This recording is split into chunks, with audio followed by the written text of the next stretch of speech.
அருள்மிகு பாம்பன் ஸ்ரீமத் குமரகுருதாச சுவாமிகளுடைய திருவடிகளை வணங்கிக் கொண்டு அவர் அருள் பெற்ற சுப்பிரமணியதாசர் உள்ளிட்ட அடியார் பெருமக்களாகிய எங்கள் அனைவர் திருவடிகளையும் வணங்கிக் கொண்டு இன்றைய நாள் சிந்தனையை தொடர்ந்து சகராலய ரகசியம் அனுபவமாகின்ற வகையில் நாம் சிந்தித்து வருகின்றோம்.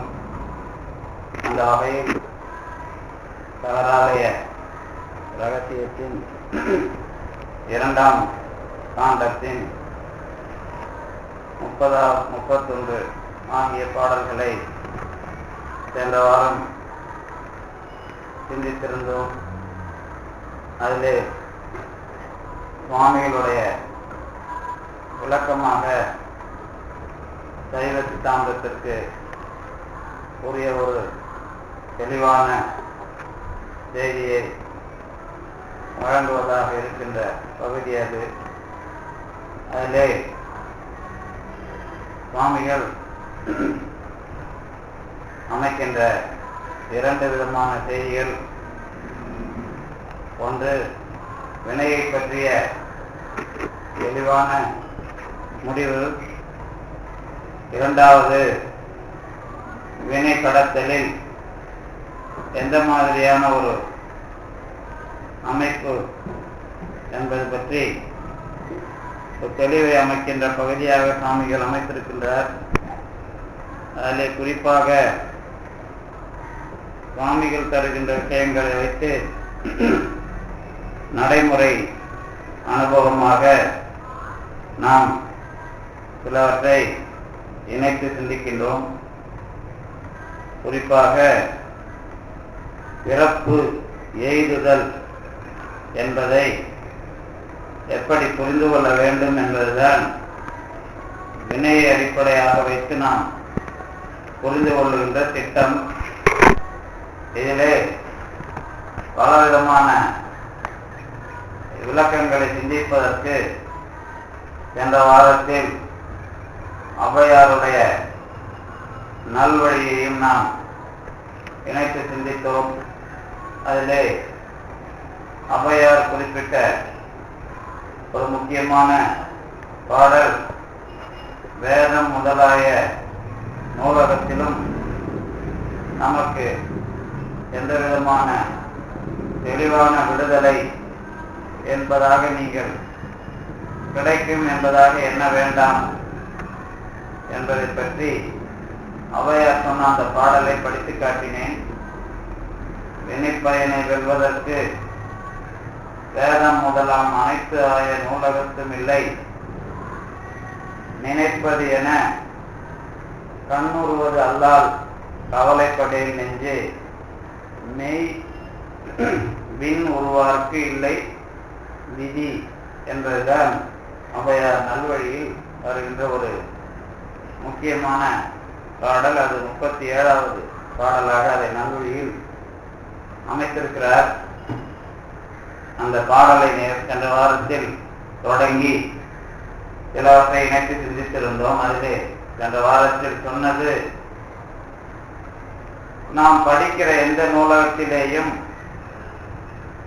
வினைப்பயனை வெல்வதற்கு வழி உண்டா இல்லையா என்று கேட்டால் இல்லை என்பது முதல் பதில். 2வது பதில், நினைப்பது என கண்ணுறுவதல்லால் அது ஒரு வழி, நீங்கள் அதை கண்ணுற வேண்டும், கவலைப்பட வேண்டாம், மெய் விண் உருவார்க்கு இல்லை விதி, அதாவது விதி எப்போது இல்லாமல் போகும். இது 3வது பதில். அந்த பாடலில் இருக்கின்ற 3 விதமான செய்திகள். அதைத்தான் காரண வினையை கழிவதற்கு அல்லது காரண வினையை நாம் தொலைப்பதற்கு உரிய வழி என்பதை புரிந்து கொள்வதற்காக அந்த ஔவையார் அணுகுமுறையை நான் எடுத்து காட்டியிருந்தேன். அதாவது ஔவையார், திருஞான சம்பந்தர் தொடங்கி ஔவையார் சொல்லுகிற இந்த முடிவு எல்லாம் நம்முடைய வாழ்க்கையை நாம் மேலும் மேலும் எந்த கட்டத்தில் இருக்கிறோம் என்பதை தெளிவு செய்வதற்கு உரிய அடிப்படைகள். அதிலே முதல்ல உங்களுக்கு எல்லாம் தெரியும், பிறந்திருக்கிறோம். 1, கடவுளை நம்புகிறோம். 2,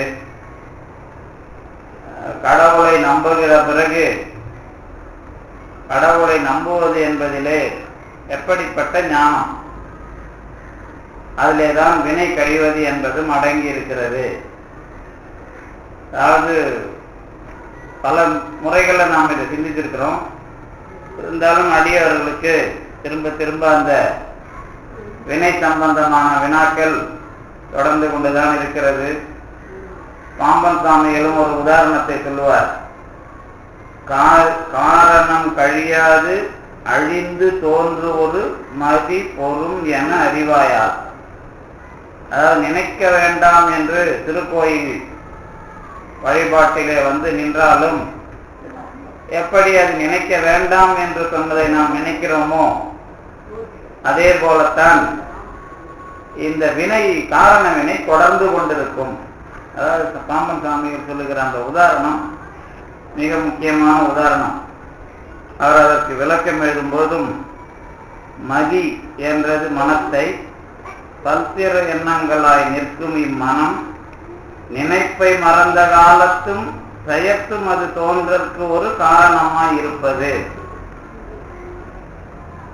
அதாவது நீங்க நினைக்கிறத நினைக்க வேணாம்னு நினைச்ச பிறகும் அல்லது மறந்த பிறகும் அது நினைக்க வைப்பது மனம்.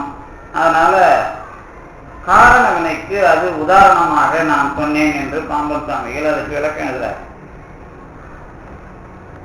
உங்களுக்கும் தெரியும், இப்ப இதை இங்க நினைக்க வேணாம் அப்படின்னு நாம சொல்லும் போது நினைப்பு வருதுன்றது மட்டும் இல்லை, வழிபாட்டில் கூட நாம ஒரு கவனமா இருக்க வேண்டிய இடம் ஒன்று இருக்குது. என்ன இடம் அப்படின்னு கேட்டீங்கன்னா, பாராயணம் படிக்கிறோம்ல, பாராயணம் படிக்கிறது அல்லது என்னது முற்ற ஓதுவது, இந்த மாதிரிலாம் படிக்கிறோம்ல. இப்போ திருவாசகம் முற்றோதுதல், திருமுறை முற்றோதுதல், அதுக்கப்புறம் நம்ம பாராயணம் செய்தல்.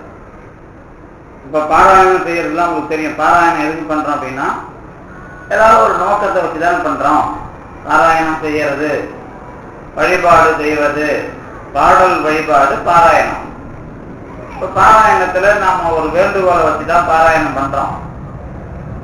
முற்றோதுதல் அப்படி கிடையாது. இப்ப திருவாசகம் முற்றோதல் அது எதுக்கு பண்றோம், திருமுறை முற்றோதல் எதுக்கு பண்றோம் அப்படின்னு கேட்டீங்கன்னா,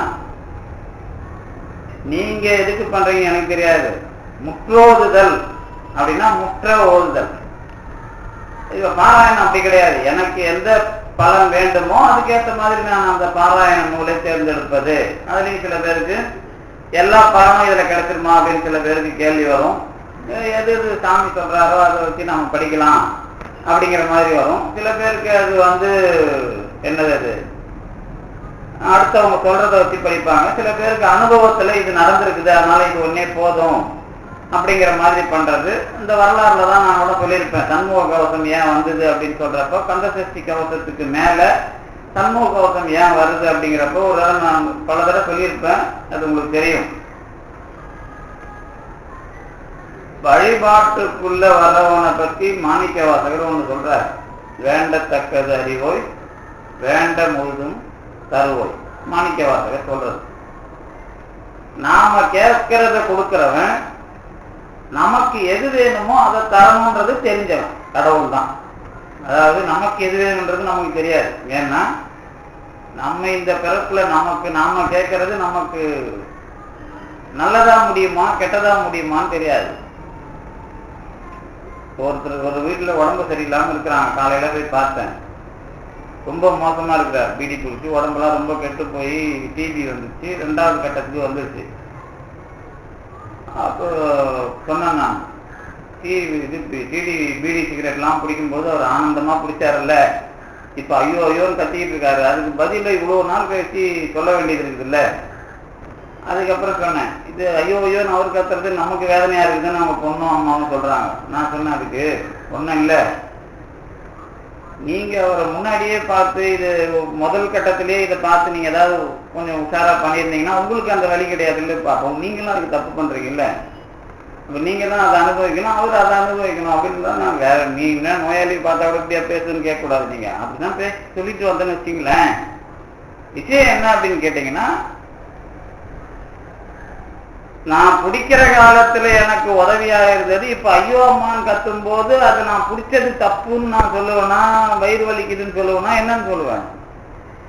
வயிறு வலிக்குது, நெஞ்சு வலிக்குது, எலும்பு வலிக்குதுன்னு கத்துறாரு. நான் பிடிச்சது தப்பு அப்படின்னு கடைசி வரைக்கும் ஞாபகத்துக்கு வராது. நீ பிடிச்சது தப்புன்னு அர்த்தம் தான் சொல்லிட்டு இருப்பான். நீங்க நான் பண்ண தப்பு தான் இதுக்கு காரணம் அப்படிங்கிற மாதிரி அதை நேரா வச்சு நினைக்க முடியுமா? அவரால் யாராலையும் நினைக்க முடியாது. இந்த நோயாளிக்கும் அது ஞாபகம் வராது. எந்த விஷயத்துல இருக்கிறவங்களுக்கு அந்த மாதிரி சொல்லுவாங்க அடுத்தவங்க, அவ்வளவுதான். அது வந்துட்டா என்ன பண்ணுவாங்கன்னா கத்த மாட்டான், ஏத்துக்குவான். முட்டா நான் பண்ணல, இது எனக்கு வேணும் அப்படின்னு ஏத்துக்கிறான் அப்படின்னு ஒரு ஆளை வச்சுக்கிங்களேன். இது நோயை வச்சு நான் சொன்ன உதாரணம். அதே மாதிரிதான் இந்த பாராயணத்துல நீங்க கேட்க வந்தது கேட்பீங்க. படிக்க ஆரம்பிச்ச பிறகு நீங்க பாட்டுக்கு அர்த்தம் தெரியறதுலாம் ஒரு பக்கம், ஒட்டுமொத்த பிரச்சனையும் நடுவில் வந்து போயிட்டு இருக்கு. உங்களுக்கு என்னென்ன பிரச்சனை இருக்குதோ, என்னென்ன சாப்பிட்டீங்களோ, போனீங்களோ, வந்தீங்களோ, கோயிலுக்கு போனது, அது வந்தது, ஏதாவது ஒண்ணு உங்க மனசுல, அதாவது யாருக்கு எப்படி தோணுச்சுன்னு எனக்கு தெரியாது. பாராயணம் பண்றவங்க நீங்க பண்ணி முடிச்ச பிறகு இந்த பாராயணத்துக்குள்ள நம்ம நடுவில் என்னென்னலாம் நினைச்சோம் அப்படின்னு திரும்பி பார்த்தீங்கன்னா, நீங்க பாட்டுக்குள்ள இருந்தது கொஞ்ச நேரம் கூட இருக்காது அப்படின்னு நல்லா தெரியும் உங்களுக்கு. பண்டமாயாவணியாகி படிச்சா பாட்டுக்குள்ள எப்படி இருப்பேன்னா, அதோட பொருளா தான் நான் இருப்பேன். அதுதான் பொருள் தெரிஞ்சுக்கிறது. ஏன்னா நம்மள வேற மனம் திசை திருப்பக்கூடாது அப்படிங்கிறதுக்காக தான் பொருளை தெரிஞ்சுக்கிறது. அதுக்கப்புறம் அந்த பொருளை தெரிஞ்சுக்கிட்ட பிறகு அந்த பொருள்ல நாம தொடர்ந்து அதுல நிக்கிறது. அதுக்கப்புறம் தான் அந்த பொருள் என்ன சொன்னாங்களோ அது நமக்கு கை வர்றது. அதாவது இதெல்லாம் அதுக்குள்ள இருக்குது. எது முதல்ல பாராயணம் பண்ணும்போது எனக்கு இருக்கிற பிரச்சனையெல்லாம் ஞாபகம் என்ன திசை திருப்பாம இருக்கணும். ரெண்டாவது பாராயணம் பண்ணும்போது அந்த பாட்டுக்கு பொருள் தெரிஞ்சு அதை நினைச்சுக்கிட்டே பாடணும். இன்னும் அதோட இன்னொன்று என்ன செய்யணும்னா, அந்த மொழி பிரச்சனை இல்லாம தப்பு தவறு இல்லாம படிக்கிறதுக்கும் அதுல வளரணும். முதல்ல பேசிக்க சொல்லுவோம், தப்போட படிச்சாலும் உங்களுக்கு பலன் தரும் அப்படின்னா சொல்லுவோம். அது பிரச்சனை இல்லை, தப்போட படிச்சாதான் பலன் தரும் முதல்ல தான் சொல்லுவோம். எதுக்கு? உங்களை கூட்டத்தை சேர்க்கறதுக்காக. ஆனா கடைசி வரைக்கும் நீங்க தப்பா படிங்கன்னு சொல்ல மாட்டோம். தப்பா படிச்சாலும் பரவாயில்லன்னு சும்மா சொல்லி உங்களை சேர்த்துப்போம். அதுக்கப்புறம் இப்படி படிக்கணும், அதுக்கப்புறம் சுத்தமா படிக்கணும், அதுக்கப்புறம் கெட்ட நல்லாத படிக்கணும், அதுக்கப்புறம் விரதம் இருந்து படிக்கணும், அதுக்கப்புறம் கருத்து தெரிஞ்சு கடவுளை நினைச்சுக்கிட்டு படிக்கணும். இப்படி ஒண்ணா சொல்லிக் கொடுப்போம். அதே மாதிரிதான் இந்த ரெண்டாவது கட்டம் எழுத்து சொல், அதுல முக்கியம் அந்த உச்சரிப்பு. அதுக்கப்புறம் இதெல்லாம் ஏன் இதை சொல்றேன்னா, முதல்ல நாம வந்த பிறகு இதுல என்னென்ன இருக்குதுன்றது ஒண்ணு அதுல உங்களுக்கே கற்றுக் கொடுப்பதற்கு ஒரு வாய்ப்பு வரும், அல்லது கத்துக்கிற நிலைமை உங்களுக்கு கண்டிப்பா வரணும். அப்படி அதுதான் அதற்கான மெத்தட். அதுக்கப்புறம் கடைசியா என்ன அப்படின்னா, அண்டமாய் அவனியாகி அறிவனா பொருளதாகி தொண்டர்கள் குருவுமாகி துகளொரு தெய்வமாகி சாமி எழுதினாரு. ஏன் முதல்லயே அதை எழுதினாருன்னு கேட்டா, கண்ணுக்கு தெரிஞ்ச இந்த உலகம் அண்டம், இந்த உலகத்துக்குள்ள எவ்வளவு இருந்தாலும் இது எல்லாம் பார்க்கறது தெரியுது, இது எல்லாம் தெரிகிற மாதிரி இல்லாம தெரிஞ்சிக்க முடியாத ஒன்னா இருக்கிற கடவுள் அறியவனா பொருளதாகி, அதுதான் தொண்டர்கள் குருவுமாகி. இப்ப தொண்டர்களா இருக்கிறவங்களுக்கு குருவாக வந்து அருளுகிறது. அது எதை செய்யுது அப்படின்னா, குற்றத்தை நீக்குகிறது அப்படின்னு முதல்ல தொடங்குறாருல. இது எப்படி நமக்கு இது பொருள் நல்லா தெரியுது. அண்டமாய் அவனியாகி அறிவனா பொருளதாகி தொண்டர்கள் குருவுமாகிங்கிறதுக்குள்ள நான் எப்படி வளருவேன்? இப்ப நான் இதுல வளரணும். பதிகம் 36 தடவை பாடுறேன், 108 தடவை பாடுறது ஒரு வளர்ச்சி, அது ஒரு பக்கம், அது எண்ணிக்கை. நான் வளர்றதுன்னா என்ன அப்படின்னு கேட்டீங்கன்னா, இதுக்கு எனக்கு பொருள் தெரியுதுல்ல. இந்த பொருள் கந்த சஷ்டி கவசம் பாடன பாலன் தேவராயனுடைய பாடல்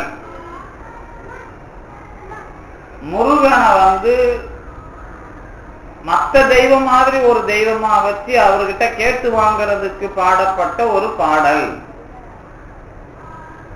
அந்த நிலைமை இல்லாம தெய்வங்கிற அடையாளத்தெல்லாம் கடந்த ஒரு முழுமையான கடவுள்கிட்டயே நீங்க இந்த பாட்டு மூலமா கேட்க ஆரம்பிச்சு அந்த முழுமையான விஷயத்துக்கு போலாம் அப்படிங்கிற மாதிரி எண்ணத்தோட ஒரு பாட்டை நினைச்சு எழுதுறாரு அப்படின்னா அதுக்கு பேரு சண்முகவசம் அப்படின்னு எனக்கு புரியும் போது அண்டமாய் அவனியாகி ஏன் தொடங்கினார் அப்படின்னா இந்த உலகத்துல பார்க்கிறது ஒரு உருவத்து மூலமா தெய்வ வழிபாடு தொடங்கி எந்த தெய்வத்துக்கிட்ட நீங்க தொடங்குறீங்களோ அந்த தெய்வமே அறிவனா பொருளாக இருக்கிற அனுபவத்துக்குள்ள நம்மை கொண்டு போனால் அதுக்கு உதவுமானால் அதுக்குரிய ஒரு பாராயணம் ஒரு முழுமையான நூலா இந்த உலகத்துக்கு தரணும் அப்படிங்கிறது பாம்பன் சாமி எண்ணம் அப்படின்னு நமக்கு அது புரியும்.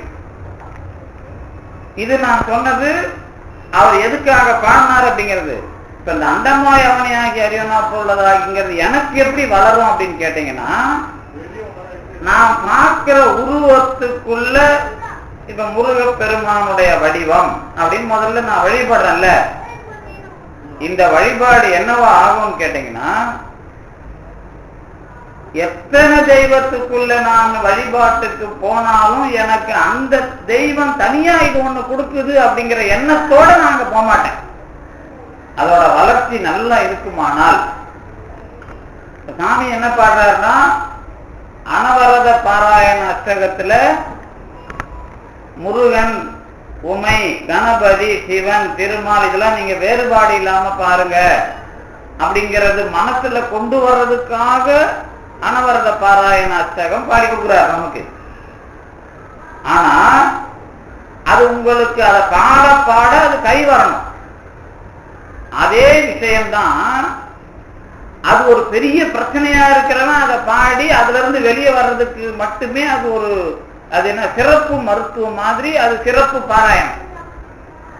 ஆனா அண்டமாய் அவனியாகி பாடிக்கிட்டு இருக்கும் போதே எனக்கு முருகன் அனுபவம் முதல்ல உருவத்து மூலமா கிடைச்ச பிறகு நான் எந்த கோயிலுக்கு போனாலும் இது முருகன், இது சிவன், உமை, கணபதிங்கிற விஷயமா இல்லாம நான் சாமி முன்னாடி நிக்கிறவனா ஒரு கடவுளா விஷயமா என் மனசு அளவுல இந்த இடத்துல இதை வாங்கணுங்கிற எண்ணம் மாதிரி இல்லாம ஒரு வழிபாட்டு மனநிலை வருமானால் அதுக்கு எவ்வளவு வாய்ப்பு வேணும். அதுக்கு நீங்க நினைக்க முடியாது. அதெல்லாம் யாரும் நினைச்சு செய்யற வேலை கிடையாது. இதுதான் இவங்களுக்கு தான் என்ன கேட்டீங்கன்னா, கடவுள் ஞானம் அப்படிங்கிறது வந்ததே இவங்களுக்கு மட்டும்தான். நான் தான் அதாவது கடவுள் ஞானம் இப்ப சமயம் உலகத்துல நிறைய, நான் சென்ற வாரம் கூட இதை தொடங்கினேன், அது நிறைய பேருக்கு புரியல.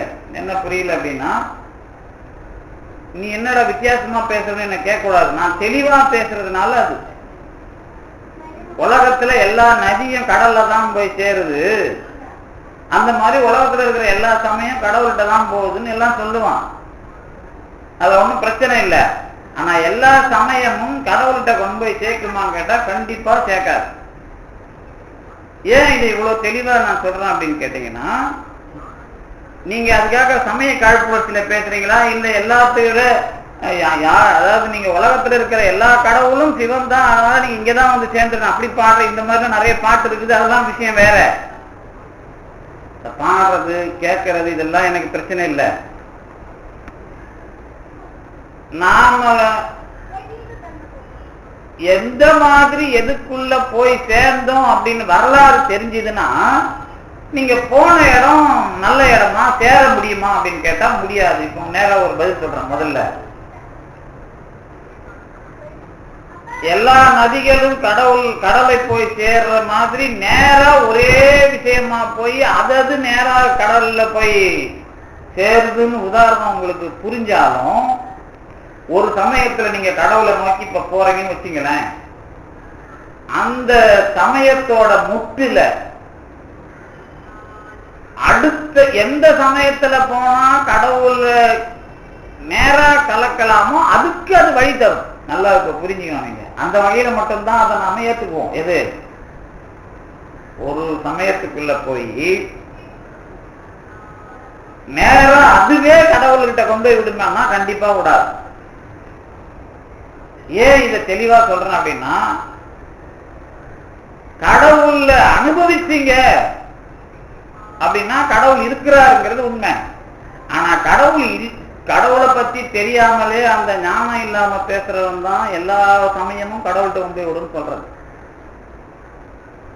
அப்படி இருந்தா ஏன் வள்ளலார் நீங்க எல்லா சமயத்துக்கும் போகாதீங்க, சன்மார்க்கத்துக்கு வாங்க ஏன் சொல்லணும்? அவரு அப்படி சொன்னதுக்கு காழ்ப்புணர்ச்சின்னு சொல்லலாமா? அவர் கடவுளை அனுபவிக்கலன்னு சொல்லிடலாமா? சொல்ல முடியாது இல்ல. அப்படி ஒரு கேள்வி கேட்டா அது ஒரு பதில் தெளிவா தானே இருக்குது. அதுக்குதான் இந்த விஷயம். இந்த காரண வினை ஒழிக்கிறதுக்கு இதெல்லாம் இந்த முறையில கடவுளை தெரிஞ்சுக்கிறது அப்படிங்கிறதும் முக்கியம். அப்படிங்கிறதுக்காக தான் நான் இந்த விஷயமாவும் இன்னைக்கு விளக்கணும் முடிவு பண்ணேன். ஏன்னா சென்ற வாரத்துல இந்த கேள்வி பதில் யாருக்கும் புரியலன்னா நான் எதை சொல்ல வர்றேன் அப்படிங்கிறது அவங்களுக்கு தெரியல. இந்த எல்லா நதியும் போய் சேர்றதுங்கிற உதாரணம் நீங்க எல்லாம் சொல்லலாம். நிறைய சொல்லுவாங்க. இப்ப ராமகிருஷ்ணர் கதை, புத்த ஜாதக கதை, ஊறப்பட்ட கதைங்க இருக்கும். கதை எல்லாம் உங்களுக்கு எதுக்குன்னா உங்களுக்கு கவர்ச்சிக்கு தான் கதை. கவர்ச்சினா உங்களை இழுத்து உள்ள போடுறது. அதுக்கப்புறம் உங்களை கிரைண்டர்ல விட்டு அரைக்கிறதெல்லாம் அப்புறம் தான். முதல்ல இழுத்து உள்ள போறதுக்கு தான் கதை உதவும். அது கடைசி வரைக்கும் ஞானத்துக்கு உதவாது. நல்லா நீங்க கேட்டுங்க.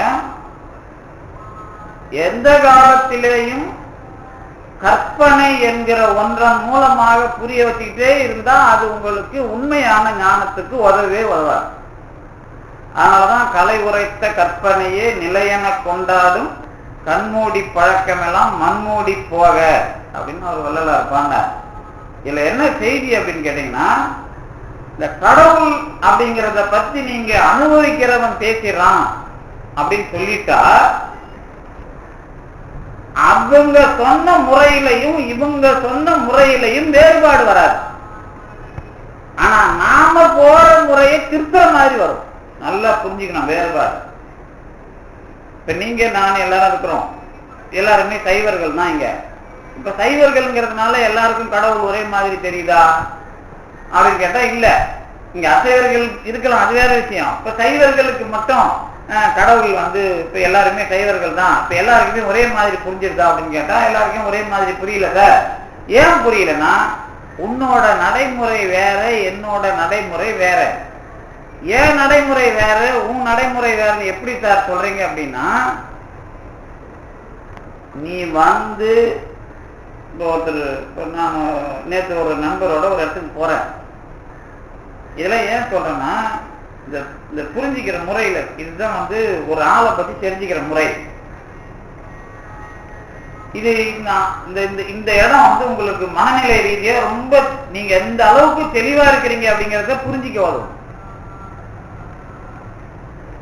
ஒரு பெரிய முக்கியமா, அதாவது ஒரு பெரிய என்ன சொல்றது, சித்தர் மாதிரி இருக்கிற ஒரு ஆளோட ஒரு பெரிய அளவுக்கு நம்ம அவரோட போறோம். கார் ஓட்டிட்டு வர்றாரு ஒருத்தர். அப்ப கூட்டிகிட்டு போய் எல்லாரும் வெள்ளம் விட்டாச்சு. அப்ப கேட்கிறாரு, ஐயா நீங்க இப்படியே எதுலையா போறது, நீங்க நம்ம வீட்டுக்கு தங்கிறீங்களா அப்படின்னா, எனக்கு தான் ஒரு சின்ன ஸ்ட்ரோக்லயே புரிஞ்சிருந்தேன். இருந்தாலும் நம்ம வீட்டு பக்கம் கொண்டு விட மாட்டான் தெரிந்து, அதுதான் இப்படி நம்ம வீட்டுல தங்கிறீங்களான்னு கேட்கறான் அப்படின்னு நான் புரியுதுன்னு வச்சுங்களேன். இது எதுக்கு சொல்றேன் அப்படின்னா, நீ செய்யறது கடவுள் தொண்டு மாதிரி. இப்ப கோயிலுக்கு வர்றது இந்த மாதிரி தான், அதுவும் ஒரு தொண்டு. அந்த அளவுக்கு வளர்ந்த ஒரு ஆளுக்கு அடுத்தவங்க விஷயமா கொஞ்சம் கூட நினைப்பு வரல அப்படின்னா இவனுக்கு கடவுள் தொண்டுக்கு இவனுக்கு என்ன சம்பந்தம்? இதான் கேள்வி. இதேதான் உங்க எல்லாருக்கும். நான் என் மன ரீதியா நான் எடுக்கிற வேலை செயல்பாடு எல்லாத்துக்குள்ளேயும் என் அளவுல திட்டவட்டமா, அதாவது நீங்க மனம் விசாலம், எனக்கு ஒண்ணுமே தேவையில்லை, நான் இதுக்கு தான் வந்தேன் அப்படி இப்படின்னு எல்லாம் பேச்சு நீட்டி முழக்கினாலும் அந்த சின்ன விஷயத்துல உங்களோட புத்தி தெளிவா தெரியும். அது உங்களால கண்டுபிடிக்க முடியாது, எங்களை மாதிரி ஆளுங்களால கண்டுபிடிக்கும். அதான் இருக்கிற விஷயம். நான் ஒரு தடவை பொள்ளாச்சிக்கு இதே மாதிரிதான் போயிட்டு ஒரு பிஹெச்டி ஆய்வேடு திருத்தி கொடுக்குறேன். அப்ப 96 முனைவர் பட்ட ஆய்வேடு, சிவஞான முனைவர் நூல் ஆய்வு திருத்தி கொடுக்குறேன். சிவஞான முனிவர் 2 உதாரணம் எழுதுவார். ஆணவ குறும்புன்னு ஒரு வார்த்தையை பயன்படுத்துவார். அதுக்கு விளக்கம் அவங்க எழுதியிருந்தாங்க. அதை நான் வேற மாதிரி மாற்றி எழுதினேன்.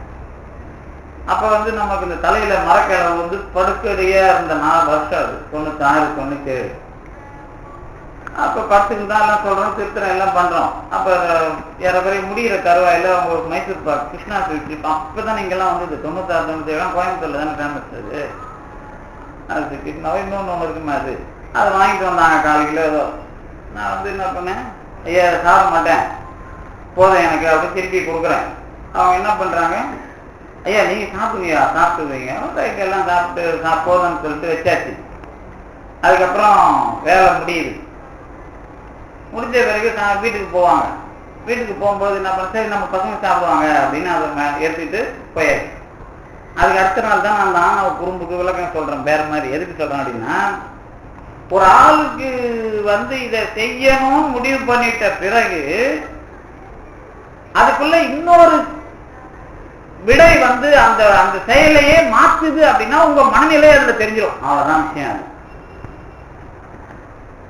நாம செய்யற செயல்ல ஒரு சின்ன வேலை தான். இதுதான் ஒரு பான சோத்துக்கு ஒரு சோறு பதம்னா என்னன்னு கேட்டீங்கன்னா, நம்முடைய ஒட்டுமொத்த மனநிலைக்கு நீங்க சின்னதா எடுக்கிற ஒரு சேவை அல்லது ஒரு தொண்டு, இதுக்கு பேரு சேவைன்னு வைக்கிறீங்களா தொண்டுன்னு வைக்கிறீங்களா எனக்கு தெரியாது. ஆனா நீங்க எடுக்கிறது, இப்ப இது முடிஞ்ச உடனே நம்ம ஐயா பின்னாடி வருவார், ஒரு டப்பாவில் ஒரு பேச்சம்பழத்தை கையில கொடுப்பார். நம்ம எனக்கு இது விபரீத ஆராய்ச்சி பண்ணலாம், இதை நம்ம எடுக்கலாமா வேணாமா, இது என்ன பண்ணலாம், சரி நம்ம ஐயா நாமளே எடுத்து முதல்ல இப்படி பக்கத்துல இருக்கிற ஒரு 10 பேருக்கு கொடுப்போம். கொஞ்ச நாள் கழிச்சு அவரே எல்லாரும் கொடுத்துட்டு நம்ம கொடுக்க ஆரம்பிப்பார். சரி இது நல்லாதாங்க இது தொண்டுன்னு சொல்லிடலாமா கேட்டா, இல்ல சார் இவர் என்ன சார் பின்னாடி எடுத்தாந்து அவர் கொடுக்குறாரு, வாங்கி இவர் சாப்பிட்றாரு, இங்கெல்லாம் எல்லாரும் தானே கேட்டாங்க, அங்க மட்டும் இல்ல சார் இங்கெல்லாம். இது உள்ள என்ன விஷயம் வருது, இப்ப நான் இதுல எதுலையும் குறை சொல்லல, எந்த அளவுக்கு நம்மளுடைய வளர்ச்சி நாம் இருக்குதுங்கிறத நம்ம செயலை திருப்பி பார்த்து நம்ம முடிவு கட்டலாம், நமக்கு வேல்யூ நாமளே கொடுத்துக்கலாம். இந்த இடத்துல நமக்கு ஒரு விஷயம் தடுக்குது அப்படின்னா அதுக்கு பேர் ஆணவ குறும்புன்னு பேர். அவங்களுக்கு மைசூர் பாக்கு எடுத்துன்னு போயிடுறாங்கல்ல பசங்களுக்கு. அப்புறம் இவர் காரம், ஐயா நீங்க நம்ம வீட்டுக்கு அது தாராள மனப்பான்மை கிடையாது. அது அவங்க இதை செய்ய மாட்டாங்கன்னு உங்களுக்கு புரியும். ஏன்னா நான் எந்த தொண்டு செஞ்சாலும் நான் நினைச்ச மாதிரிதான் என் தொண்டை செய்வேன் சொன்னா விசாலம் வரலன்னு அர்த்தம்.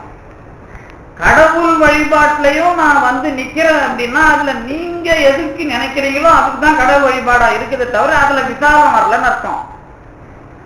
விசாலம்னா என் மனம் விரிவடையணும். மனம் விரிவடையுதுங்கிறது சொல்லி கொடுக்கறது எல்லாம் கிடையாது. அது இயற்கையாக உங்களுடைய செயல்ல ஒவ்வொன்றுக்குள்ளேயும் அது மாற்றத்தை கொடுக்கும். அதுக்கான வளர்ச்சியை அது கொடுக்குதா இல்லையாங்கிறதுதான் என்ன பேரு, முடியலனாலும் செய்யணும் சார் அப்படின்னு சொல்றது. அதாவது வளர்ச்சி வரல முட்டுப்படும். அதாவது நாம என்ன சார் நீங்க எங்களுக்கு கிடைக்கிறதுக்கு ஒரு 10 பேருக்கு தான் சார் கொடுக்க முடியும், நீங்க எல்லாருக்கும் கொடுங்க, நான் எங்க ஓட்டையா வைக்கிறது நாட்டையா வைக்கிறது, எப்பா நான் அவங்க கொடுக்க சொல்லல, நீ கொடுக்கறதுங்கிறதுக்குள்ள நீ என்ன நினைக்கிறேங்கிறது எனக்கு தெரியுதுப்பா அப்படின்னு தெரியும். என்ன நினைப்பாரு அவர், ஒண்ணும் நினைக்க மாட்டாருல்ல, என்ன நினைப்பாரு, ஒன்னும் தெரியாது அவங்களுக்கு. இப்ப நீங்க ஒரு ஆளுக்கு ஒண்ணு செய்வீங்க வச்சீங்களா, எல்லாருக்குமே செய்வீங்க, ஏன் செய்ய மாட்டீங்க, ஏன் சில பேருக்கு மட்டும் செய்றீங்க? கோயில் வழிபாடும் அப்படிதான் சார். அதை வச்சுதான் எல்லாத்தையும் நான் புரிய வைக்கிறேன். அதாவது வினை கழிகிறதுன்னு நினைக்கிற எல்லாருக்குமான செய்தியே இதுதான். வினை கழியும், வினை கழியினா அவ்வையார் ஸ்டேட்மெண்ட் படி நான் சொன்னே கோபம் வரும். வினை பயனை வெல்வதற்கு வேதம் முதலாம் அனைத்தாய நூலகத்து இல்லை அப்படின்னா என்ன அர்த்தம்? எனக்கு போட்டாலும் இல்லை, பூ போட்டாலும் இல்லைன்னு அர்த்தம். அதாவது என்ன அர்த்தம், ஆனா இருக்குது, எப்படி இருக்குது அப்படிங்கறதான் சொல்ல போறேன் நான். இப்போ நாயன்மார் முதலிய எல்லாரும் அந்த செயலுக்குள்ளே வருவாங்க, நாமளும் வரோம். ஆனா அதுவே அதுக்கான விடுதலை இல்லை. இடம் புரியுதா? போடு பக்தியா இது, அதை பத்தி எல்லாம் பிரச்சனை இல்லை. அந்த பக்தியே அந்த விடுதலைக்கான, அது மட்டுமே இதை விடுதலை ஆக்கும் சொல்ல நினைக்காதீங்க. அதுதான் உங்க நினப்பு குழப்ப கெடுக்கிற விஷயம். அதுனா அப்படின்னா என்ன, முதல்ல நேரா சொல்லிடுறேன். ஏன்னா நாங்க அப்புறம் குழப்ப ஆரம்பிச்சுட்டீங்க முதல்ல. என்ன அப்புறம் மறுபடியும் அது என்னென்ன பிரச்சனை இருக்குதுங்கிறதுலாம் அப்புறம் சொல்லுவேன். ஒண்ணும் இல்ல, நான் விளக்கு போறதுனாலயோ வழிபாடு பண்றதுனாலயோ பக்தி செய்யறதுனாலயோ எனக்கு என்ன நடக்கும், ஒரு அதுவே இதை தீர்த்து வச்சுன்னு நினைக்கிறீங்கன்னா அப்படி இல்லப்பா. அது உன் செயல்பாட்டுல அது இன்னொன்னுக்கு மாத்தி தரும். அந்த செயல்ல தான் நீ அதை புரிஞ்சுக்கணுமே தவிர நீ போடுற வத்தி பூவிலேயே அதை புரிஞ்சிக்க கூடாது. புரியுதா உங்களுக்கு? இப்ப கடைசி வரைக்கும் இப்ப நாயன்மார்களை மறந்துருங்க. நாயன்மார்களை சொன்னா உங்களுக்கு உடனே நீங்க மேல போயிருவீங்க. இப்போ ஒரு சில இடத்துல பாத்தீங்கன்னா தினம் பூ போட்டு வத்தி காட்டி சுண்டல் போட்டு சாப்பிடுறாங்க. தினம் பாம்பன் சாமிக்கு ரொம்ப அதிகம் பண்றாங்க. திருந்துறாங்களான்னு கேட்டா திருந்தல இல்ல. அப்ப கடவுள் விமோசனம் கொடுத்தாரா இல்லையா? கொடுக்கல இல்ல. அப்ப அதுல நடக்கலன்னு தானே அர்த்தம். அதாவது நான் சாமி அப்படிங்கிறதுக்குள்ள வரணும், அதுக்கு என்னோட உணர்வு மாறணும். ஆனா நான் என் வேலை இதுதான், நான் இதைதான் செய்வேன்னு சொன்னா அது அதுல விடுதலை தரல இல்ல அவனுக்கு. அப்ப அதுக்கு என்ன வழி? கடவுள் என்ன பண்ணுவார்? நீங்க சாபம் கொடுக்கறதுலாம் வேலைக்கு ஆகாது. சாபமும் கிடையாது, அதுல ஒரு மண்ணாங்கட்டையும் கிடையாது. நீங்க பூ போட்டதுக்கு ஒரு புண்ணியம் உண்டு, ஆனா திருந்தாததுக்கு ஒரு பாவம் உண்டு. ஏன்னா ஒத்தது அறிவான் உயிர் வாழ்வான். நேற்று கூட நான் சொன்னேன்ல, நேற்று போனவர் என்ன சொன்னேன், இப்ப இங்க போட்டுது ஒருத்தர் கண்ணமுடினே நேரா சாமி கிட்ட போவார். இன்னொருத்தர் இங்க இன்னும் இவர் பேசத்தெல்லாம் கரெக்டம் சேராது. இன்னும் பேனர்ல சாமியை பத்தி முக்கியமா தான் எழுதிக்கிறாங்க. படிக்கலாமா வேணாம் அப்படின்னா நீங்க என்ன பதில் சொல்லுவீங்க? உங்களுக்கு என்ன கிடையாது படிக்கலாம், எனக்கு பேசுறவங்களுக்கு தானே தெரியாது. என்ன பொறுத்த வரைக்கும் அது படிக்க கூடாது. ஏன்னா அப்ப நான் என்ன சொல்லுவேன், இங்க பேனர் போட்டது தப்பா சரியா? பேனர் போட்டது சரிதான், ஆனா பேனர் போட்ட இடத்துல சொற்பொழி வச்சது தப்புப்பா அப்படின்னு ஒரு பேச்சுக்கு தான் வச்சுங்களேன். இது இப்ப இது எதுவும் பிரச்சனை இல்லை, உங்களுக்கு புரிய வைக்கிறதுக்கு சார். இப்ப என்ன விஷயம்னு கேட்டீங்கன்னா, ஒண்ணு நடக்கும் போது இன்னொன்னுக்கு நாம இடம் கொடுத்துட்டீங்கன்னா வினை இதேதான் வினை சிச்சுவேஷன். காரண வினை காரிய வினையை புரிஞ்சுக்கிறதுனா என்னன்னா, நாம காரிய வினையில தான் இருக்கிறோம், காரண வினைக்கே போகலப்பா அப்படின்னு பாம்பன் சாமி சொல்றத புரிஞ்சுக்கிறதுனா என்னன்னா, நான் நல்லதுன்னு தான் செய்யறேன், ஆனா அது காரண வினையில தடுக்கல. அப்ப எது மாத்துது? இதான்பா முக்கியமான ஆரம்பம். நான் சொல்ற இந்த விஷயங்கள்லாம் நீங்க எங்க அம்பையார் சொல்ற மாதிரி எங்க பச்சாலும் உங்களுக்கு என்ன வேலை செஞ்சாலும் விடுதலை கிடையாது. ஒரே ஒரு ஆள் தான் விடுதலை கொடுப்பான். சிவபோக சாரத்துல நம்ம எதிர் சொல்ற மாதிரி யாரு? குருஞான சம்பந்தர் சொல்ற மாதிரி. குருஞான சம்பந்தர் தான் அது ரொம்ப தெளிவா சொல்லியிருப்பார். நீங்க இந்த சிவபோக சாரம் நல்வழி இது ரெண்டுத்தையும் படிச்சுட்டு பாத்தீங்கன்னாக்கா ரொம்ப தெளிவா சாதாரண வாழ்க்கை வாழறவனுக்கும் புரிஞ்சிடும் எல்லாம். அதுல என்ன அப்படின்னு கேட்டீங்கன்னா, எல்லாம் அதாவது சிவன் அருளாலே அப்படின்னு நீங்க நினை அப்படின்னு பாரு. எல்லாரும் சொல்றோம் நினைக்கிறோம், அது பிரச்சனை இல்லை. இந்த எல்லாம் சிவன் அருள் அப்படிங்கிறத எப்படி புரிஞ்சிக்கணும் அப்படின்னு கேட்டீங்கன்னா, இப்ப சித்தாந்தமா சொல்லணும் அப்படின்னா எல்லாத்துக்கும் நாம தான் காரணம். இப்ப நான் இதெல்லாம் கொஞ்சம் வேகமா சொல்றதுனால ஏன் வேகமா சொல்றேன்னா, ஏற்கனவே நிறைய பேருக்கு நிறைய முறையில சொல்லியிருக்கிறேன். ஆனா புரியலன்னா வேணுமானா அது இன்னும் எதுக்காக சொல்றேன்றத சொல்லுவேன். எல்லாம் சிவன் செயல் தான், எல்லாம் சிவன் அருளால் தான் நடக்குது அப்படின்னு நீங்க சொல்லிட்டீங்கன்னா அதுக்கு என்ன அர்த்தத்துல சொல்லுவீங்க? எல்லாம் பெருமான் செயல்தார், எல்லாம் பெருமான் செயல்தார் அப்படிங்கிறத மனப்பூர்வமா ஏத்துக்கிறீங்களா? சொல்றது கரெக்டா இருக்குது, அது சந்தர்ப்பத்துல தப்பிக்கிறதுக்காக சொல்றது கரெக்டா இருக்குது. அது ஏதாவது ஒரு நீங்க தெளிவா பதில் சொல்லுங்க சார், இதுக்கு ஒரு முடிவு சொல்லுங்க சார்னு கேட்டா எல்லாம் பெருமான் செயல், நமக்கு என்ன இருக்குது போயிட்டே இருக்கும் சாமி அப்படின்றதுக்கு தான் முக்கால்வாசி பேர் அதை பயன்படுத்துறோம். எல்லாம் சிவன் செயலுங்கிறத சில பேர் எதுக்கு பயன்படுத்துறாங்கன்னா, கடவுள் மேல குற்றம் சாட்டுறது. கடவுள் மேல ஏன் குற்றம் சாட்டுறான்னா, நான் என்ன பாவம் பண்ணேன், இந்த புறத்துல ஒரு ஈ எறும்பு கூட நான் தீங்கு பண்ணல, என்ன போட்டு இந்த பாடுபடுத்துறான் கடவுள் அப்படின்னு நான் சொல்றேன்ல, அப்ப அதுக்கு பயன்படுத்துறது. இந்த ரெண்டு தவிர எல்லாம் சிவன் செயல் என்று மதிக்க வேண்டுங்கிறது எப்ப வரும்? அதுதான் நான் சொன்ன இந்த வளர்ச்சி. இது எல்லாம் இந்த வழிபாட்டுல புரிய வைக்கப்படும் அப்படிங்கிறார் யாரு? பாம்பன் சாமி. இந்த நீங்க மூர்த்தி தலம் தீர்த்தம் வழிபாட்டுல இதெல்லாம் புரிய வைக்கப்படும், அதுதான் பாம்பன் சாமி சொல்றது. அப்ப என்ன அர்த்தம் அப்படின்னு கேட்டீங்கன்னா, இப்ப சொல்றேன் பாருங்க, எல்லாம் சிவன் செயல்னா என்ன அப்படின்னா, எல்லாத்துக்கும் வினைதான் காரணம். சேக்கிரார் பெரிய புராணம் நீங்க படிச்சீங்கன்னா, செய்வான் செய்வினை சேர்ப்பயன் சேர்ப்பான், 4 விஷயம். செய்வான் வேலையை செய்யறவன் நாம, செய்வினை செயல், சேர்ப்பயன் இந்த செயலுக்கான பலன், இது சேர்த்து வைக்கிறவன் கடவுள். இந்த 4 பேரும் சேர்ந்த விஷயம்தான் நம்ம புறம். நாம பிறந்திருக்கிறோம்ல, இதுக்கு என்ன காரணம்னா 4 பேரோட கூட்டணி காரணம். ஒண்ணு நாம செய்யற செயல், இன்னொன்னு அதுக்கான பலன். இந்த பலனுக்கு அப்புறம் இதை சேர்க்கிறவன் யார் செஞ்சானோ அவனுக்கு இது போய் சேரும். இது செய்வான், செய்வினை, சேர்ப்பயன், சேர்ப்பான். இந்த இயல்பு சைவ நெறி அல்லவற்றுக்கு இல்லை. சேர்க்கிறார் சாக்கிய நாயனார் புராணத்துல. அதாவது சைவத்தோட கொள்கை உலகத்துல வேற எந்த சமயத்துக்கும் இந்த விஷயம் கிடையாது அப்படிங்கிறத தெளிவா சொல்ற இடம். இதுக்குதான் நான் முதல்ல ஆரம்பித்தேன். எந்த சமயத்துல இதுக்கான தெளிவு இருக்கிறதோ அந்த சமயம்தான் கடவுளை கொண்டு போய் சேர்க்கும், கடவுள்கிட்ட கொண்டு போய் சேர்க்கும். மற்றது இல்லாத சமயம் என்ன பண்ணணும்னா அடுத்த வழிக்கு கொண்டாந்து விடும். எல்லா சமயமும் போய் கடவுள்கிட்ட சேர்க்குமானா நேரா கொண்டு போய் எல்லாம் சேர்க்காது. நீ அனுபவிக்கிற அனுபவத்துல அடுத்தது என்ன தெரிஞ்சுக்கணுமோ அங்க கொண்டு போய் விடுமே தவிர நேரா கொண்டு போய் விடாது அப்படிங்கிறது தான் நான் தொடக்கத்தில் ஆரம்பிச்சது. அதைதான் இவர் சேர்க்கிறார். இப்படி என்ன பண்ணாருன்னா, இந்த இயல்பு சைவ நெறி அல்லவற்றுக்கு இல்லை. எந்த இயல்பு? செய்வான், செய்வினை, சேர்ப்பயன், சேர்ப்பான். இந்த 4ஐயும் வச்சு வாழ்க்கையை முடிவு பண்ற விஷயம் உலகத்துல யாரும் முடிவு பண்ணல. இந்த 4 வச்சுதான் நம்ம வாழ்க்கையை தெளிவா நீங்க இருந்தாதான் இதுக்கப்புறம் கடவுள் அனுபவம்னா என்னன்னு தெரியும் உங்களுக்கு. அப்பதான் நேரா கடவுள்கிட்ட போனதாவே அர்த்தம் அப்படிங்கிறத சேர்க்கிறாருன்னு சொல்றாரு. நமக்கு அந்த அனுபவத்துல தெரியும், உங்களுக்கு மட்டும் இல்ல, அந்த அனுபவத்துல தெரியுதுங்கிறதுனாலதான் திருஞான சம்பந்தர்ல இருந்து இந்த அனுபவம் தான் சரியானது, இவங்க சொன்ன முடிவு தான் சரியானதுன்னு ஏகப்பட்ட அருளாளர்கள் இங்க தமிழ்ல பாடி வச்சுக்கிறாங்க. அதான் உண்மை. இப்போ தெளிவா ஆரம்பிக்கிறேன். இந்த வினையில நான் செய்யற செயல் எனக்கு பலனா வரணும், சரிதானே? அப்ப என்னுடைய எல்லாம் சிவன் செயல்னு சொல்றதா வினை செயல்னு சொல்றதா? இங்கதான் நீங்க பதில தெளிவா வச்சுக்கணும். எல்லாம் வினையோட பலன் அப்படின்னு பதில தெளிவா வச்சுக்கணும். ரெண்டாவது என்னன்னு கேட்டா, இந்த வினைக்கு பலனை தர்றதுக்கு ஆள் தான் தலைவனுக்கு தான் சிவன் பேரு.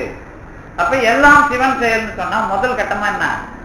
நான் செஞ்சத எனக்கு புரிய வைக்கிறதுக்கு அதோட பலனை கொடுக்கிறது சிவன். இந்த வகையில எல்லாம் சிவன் செயல்னு முதல் அர்த்தம். அதுக்கப்புறம் நாம எப்ப உருப்படுறது, இதுல இருந்து நாம வெளியே வரணும். எப்பவுமே நாம பாவம் செஞ்சா அதுல படுற அவஸ்தைக்கு கடவுளை திட்டுவோம், அல்லது அது எனக்கு வேணாங்கிற மாதிரி தான் கோயிலுக்கு வருவோம். இப்ப எனக்கு பண பிரச்சனை அப்படின்னா தொடர்ந்து கோயிலுக்கு பணம் கேட்கறது, நோய் பிரச்சனைனா தொடர்ந்து கோயிலுக்கு நோய் தீரணும்னு சொல்றது. இது ஒண்ணுதான், 2-3 முறை தான் நாம வச்சுக்கிறோம். இது பாவம் செஞ்சதுனால இதை திட்டுப்படி பண்றதுக்கு நம்ம இப்படி கேட்போம். புண்ணியம் செஞ்சா நம்ம கோயிலுக்கு வர்றது கம்மியா இருக்கும், இருந்தாலும் புண்ணியம் செஞ்சா நமக்கு எல்லா சுகத்தையும் அனுபவிக்கிறதுக்கு வாய்ப்பு கொடுக்குறாருல்ல கடவுள். புண்ணியம் செய்யறது தானே நல்ல கதியில கொடுக்கறதுன்னு அர்த்தம். புண்ணியம் செஞ்சாதான் நல்ல கதியில கொடுப்பாரு. எப்ப நல்ல கதி கிடைக்கும் உங்களுக்கு அது தெரியுமா? இருக்காது. எப்ப நல்ல கதி கிடைக்கும்ட்டு புண்ணியம் செஞ்சாவா பாவம் செஞ்சாவா, இது ரெண்டுத்துலயுமே நல்ல கதி கிடைக்காது. அது தெரியுமா? இன்னும் இப்படி பதில போட்டு உடைக்கிறீங்களேன்னு கேட்கக்கூடாது. என்ன அது எப்படின்னு கேட்டீங்கன்னா, அதுதான் முக்கியமான இடம். பாம்பன் சாமி போன முன்னாடி சொல்லியிருக்கிறார், நீ மூர்த்தி தலம் தீர்த்த வழிபாட்டுக்குள்ள முறையா அதுல தெளிவா இருந்து அதுலதான் இந்த தீட்சை, அதுலதான் இந்த நமக்கு மந்திரங்கள்லாம் சொல்ல சொல்ல நல்ல குலத்துல பிறக்கிறதுக்கு வாய்ப்பு கிடைக்கும்னு சொன்னது. அதுல நான் இன்னும் கொஞ்சம் கூட சேர்ப்பேன். நல்ல குலம்னா நீங்க நினைக்கிற மாதிரி நல்ல குலமா நினைக்காதீங்கப்பா, நான் ஈடேறதுக்கு எதுவோ அது. இப்ப நல்ல அப்பா அம்மா கிடைக்கணும்னா என்ன அர்த்தம் இருக்கு? இப்ப சாமி கும்பிடுவீங்கப்பா, நல்ல அப்பா அம்மா இருக்கணும்னா என்ன அர்த்தம் இருக்கு? நல்ல பாசமா இருக்கணுமா, இல்ல நல்லா சொத்து சம்பாதிச்சு வச்சுக்கணுமா, இல்ல நல்லா படிக்க வைக்கணுமா, என்னன்னு சொல்லுவீங்க. சரி, நல்ல சொத்து சம்பாதிச்சு வச்சிருந்து நல்ல எல்லாத்துக்கும் விடுதலை கிடைச்சா விடுதலை கிடைக்குமா? அதுல சொத்து தான் அனுபவிக்கலாம். இப்ப பாரதியார் எழுதுவார், அடிக்கடி சொன்னார்ல, நான் பொப்பிலி மகாராஜாவுக்கும் பனகல் மகாராஜாவுக்கும் பிள்ளையா பிறக்கல, அப்படி பிறந்துதான் நான் சுகமா இருந்திருப்பேன். அது மட்டும் இல்ல, பாரதி அவன் அப்பா செத்த பிறகு காசிக்கு போறதுக்கு முன்னாடி ஒரு பாட்டு எழுதுறாரு, ஒரு 4 வரி. அதை படிச்சீங்கன்னா ரத்த கண்ணீர் வரும் உங்களுக்கு. செல்வத்துள் பிறந்தனமா சிறு தொழில்கள் செய்ய வல்லோமா. நாங்க செல்வத்திலேயா பிறந்தோம், இல்ல கொலைக்கெல்லாம் எதையாவது திருடு பண்ணி பிழைக்கவா தெரியுதா? எதுவும் தெரியல. அதாவது நொந்து நூலாவரம் அப்படின்னு எழுதியிருப்பான் அந்த பாட்டு. செல்வத்துள் பிறந்தனமா ஒரு 4 வரி பாட்டு தான். அதாவது நாங்க இப்படிதான் இல்லை, நான் ஏன் இவ்வளவு கஷ்டப்படுறது, எது காசிக்கு போறதுக்கு முன்னாடி அப்ப அந்த பாட்டுலாம் அதே மாதிரி தான் அவர் எழுதுறார். பின்னாடி அவர் ஒருவேளை பொப்புளி மகாராஜாவுக்கும் பனகல் மகாராஜாவுக்கும் பிறந்த பிள்ளைலாம் எங்க இருந்து யாருக்கு தெரியும்? பாரதி நீங்க உலகம் பூரா தெரியுது இல்ல, பொப்புளி மகாராஜாவுக்கும் பனகல் மகாராஜாவுக்கும் பிள்ளையா பிறந்தாருன்னா எங்க இருப்பாரு? தெரிஞ்சுக்க மாட்டார் இல்ல. இப்ப அவர் சொன்ன கருத்தே அவருக்கு தப்பு தானே நீங்க உங்களுக்கு தெரியுது இல்ல. அதுதான் வந்து எனக்கு நல்ல அப்பா அம்மா வேணா நீங்க எப்படி கேட்பீங்கன்னு கேட்கறேன். அது தெரியுமா அவங்களுக்கு? ஏதாவது நல்ல குளத்துல பிறக்கணும்னு என்னன்னு தெரியுமா? அப்பதான் நான் அடிஷ்னலா என்ன சொல்லுவேன்னா, நீங்க நல்ல அதுவும் உங்களுக்கு சமாதானத்துக்கு தான் சொல்லுவோம். உங்களை எப்படி ஈடேற்றணும்னு நினைக்கிறானோ அந்த அந்த அந்த கட்டமைப்பு இருக்குல்ல, உங்களுடைய கூட்டம், அதுக்குள்ள நீங்க விளங்குறதுக்கு எப்படிலாம் யார் வேணுமோ அவங்கள சேர்ப்பான். அவங்க மூலமா நீங்க ஞானம் அடைஞ்சா உங்களுக்கு அவங்க நல்ல அப்பா அம்மா தான். ஆனா நீங்க நினைக்கிற மாதிரி கேட்டா அது நல்ல அப்பா அம்மான்னு நான் சொல்ல மாட்டேன். என்னை பொறுத்த வரைக்கும் நான் தான் சொல்றேன், தினம் நான் எந்த கோயிலுக்கு போனாலும் இப்படி ஒரு வழிபாடு செய்வேன். இதே மாதிரி அப்பா அம்மாவை எனக்கு அடுத்த பிறப்புல கொடுக்காது. அவ்வளவுதான் விஷயம். ஏன் அப்படின்னா எனக்கு அவங்களுக்கு பாசமா வேலை செஞ்சு என்னால முடியலப்பா ஆளோடு. ஏன்னா நம்ம இஷ்டத்துக்கு சிறகை விரிக்க முடியல, இது வந்து ஒரு பெரிய தொல்லையா இருக்குது அப்படின்னு நம்ம கேட்பேன். இப்ப எனக்கு அது புரியுதுன்னு வச்சுங்களேன், உங்களுக்கு அது புரியாது இல்ல. உங்களுக்கு எப்படி புரியும்? நல்ல அப்பா அம்மா தானே நல்லது, அவங்களுக்கு நீங்க வேலை செய்யணும், உங்களுக்கு அவங்க வேலை செய்யணும், இதுல இப்படியே தானே முடியணும். இது ஒரே மாதிரி முடிஞ்சு போதா அப்படின்னு கேட்டா என்ன ஆகுது? இப்ப நாம பேசுறது தான் சார் இதெல்லாம் நல்லா இருக்கும். எது நல்லா இருக்கும்? ஒரே மாதிரி நல்லா இருந்துட்டா இப்படியே ஒரு பிரச்சனை இல்லாம நாம நினைக்கிற மாதிரி அவங்க நினைக்கிற மாதிரி அப்புறம் என்னத்துக்கு வாழறதுன்னு ஒரு கேள்வி வரும்ல. அப்புறம் அப்படி இல்லை இல்ல, அப்புறம் ஏதாவது ஒரு பிரச்சனை வந்தாதானே வாழ்க்கையில நாம ஓஹோ இப்படிதான் இதுல வந்து மேல போறோம்னு ஏதாவது ஒன்று பண்ணிட்டு இருக்கிறோம்ல. நீங்க நினைக்கிற மாதிரி ஒரு சொத்தை கையில கொடுத்து இதுல வந்து உனக்கு 80 வயசு வரைக்கும்பா, இந்த 80 வயசுக்கு இத்தனை வருஷத்துக்கு நீ 5000 செலவு பண்ணு, அடுத்த வருஷம் 10,000 செலவு பண்ணு, இந்த வயசுல இதெல்லாம் செலவு பண்ணிட்டு அப்புறம் புள்ள சம்பாதிங்க. அவங்க ஒரு கருணா ஒரு பட்டத்தை, அப்பா சீக்கிரமா எனக்கு ஒரு வேலை செய்யற பொண்ணா பார்த்து கல்யாணம் பண்ணி கொடு, குழந்தை பெற்று அதுங்க வேலைக்கு போறதுக்குள்ள நான் வந்து அதுங்களை சாப்பிடணும்னு கேட்கற மாதிரி கேட்டு வாங்கி நடத்துறீங்களா? நடத்த மாட்டீங்கல்ல. அப்ப இதெல்லாம் என்ன கேள்வி அப்படின்னு இந்த கேள்வி அப்படியே இருக்கட்டும். இதெல்லாம் எதுக்கு கேட்கறேன்னா, இந்த மாதிரி பிரச்சனை உங்களுக்கு எல்லாம் மனசுக்குள்ள நிறைய வரும்.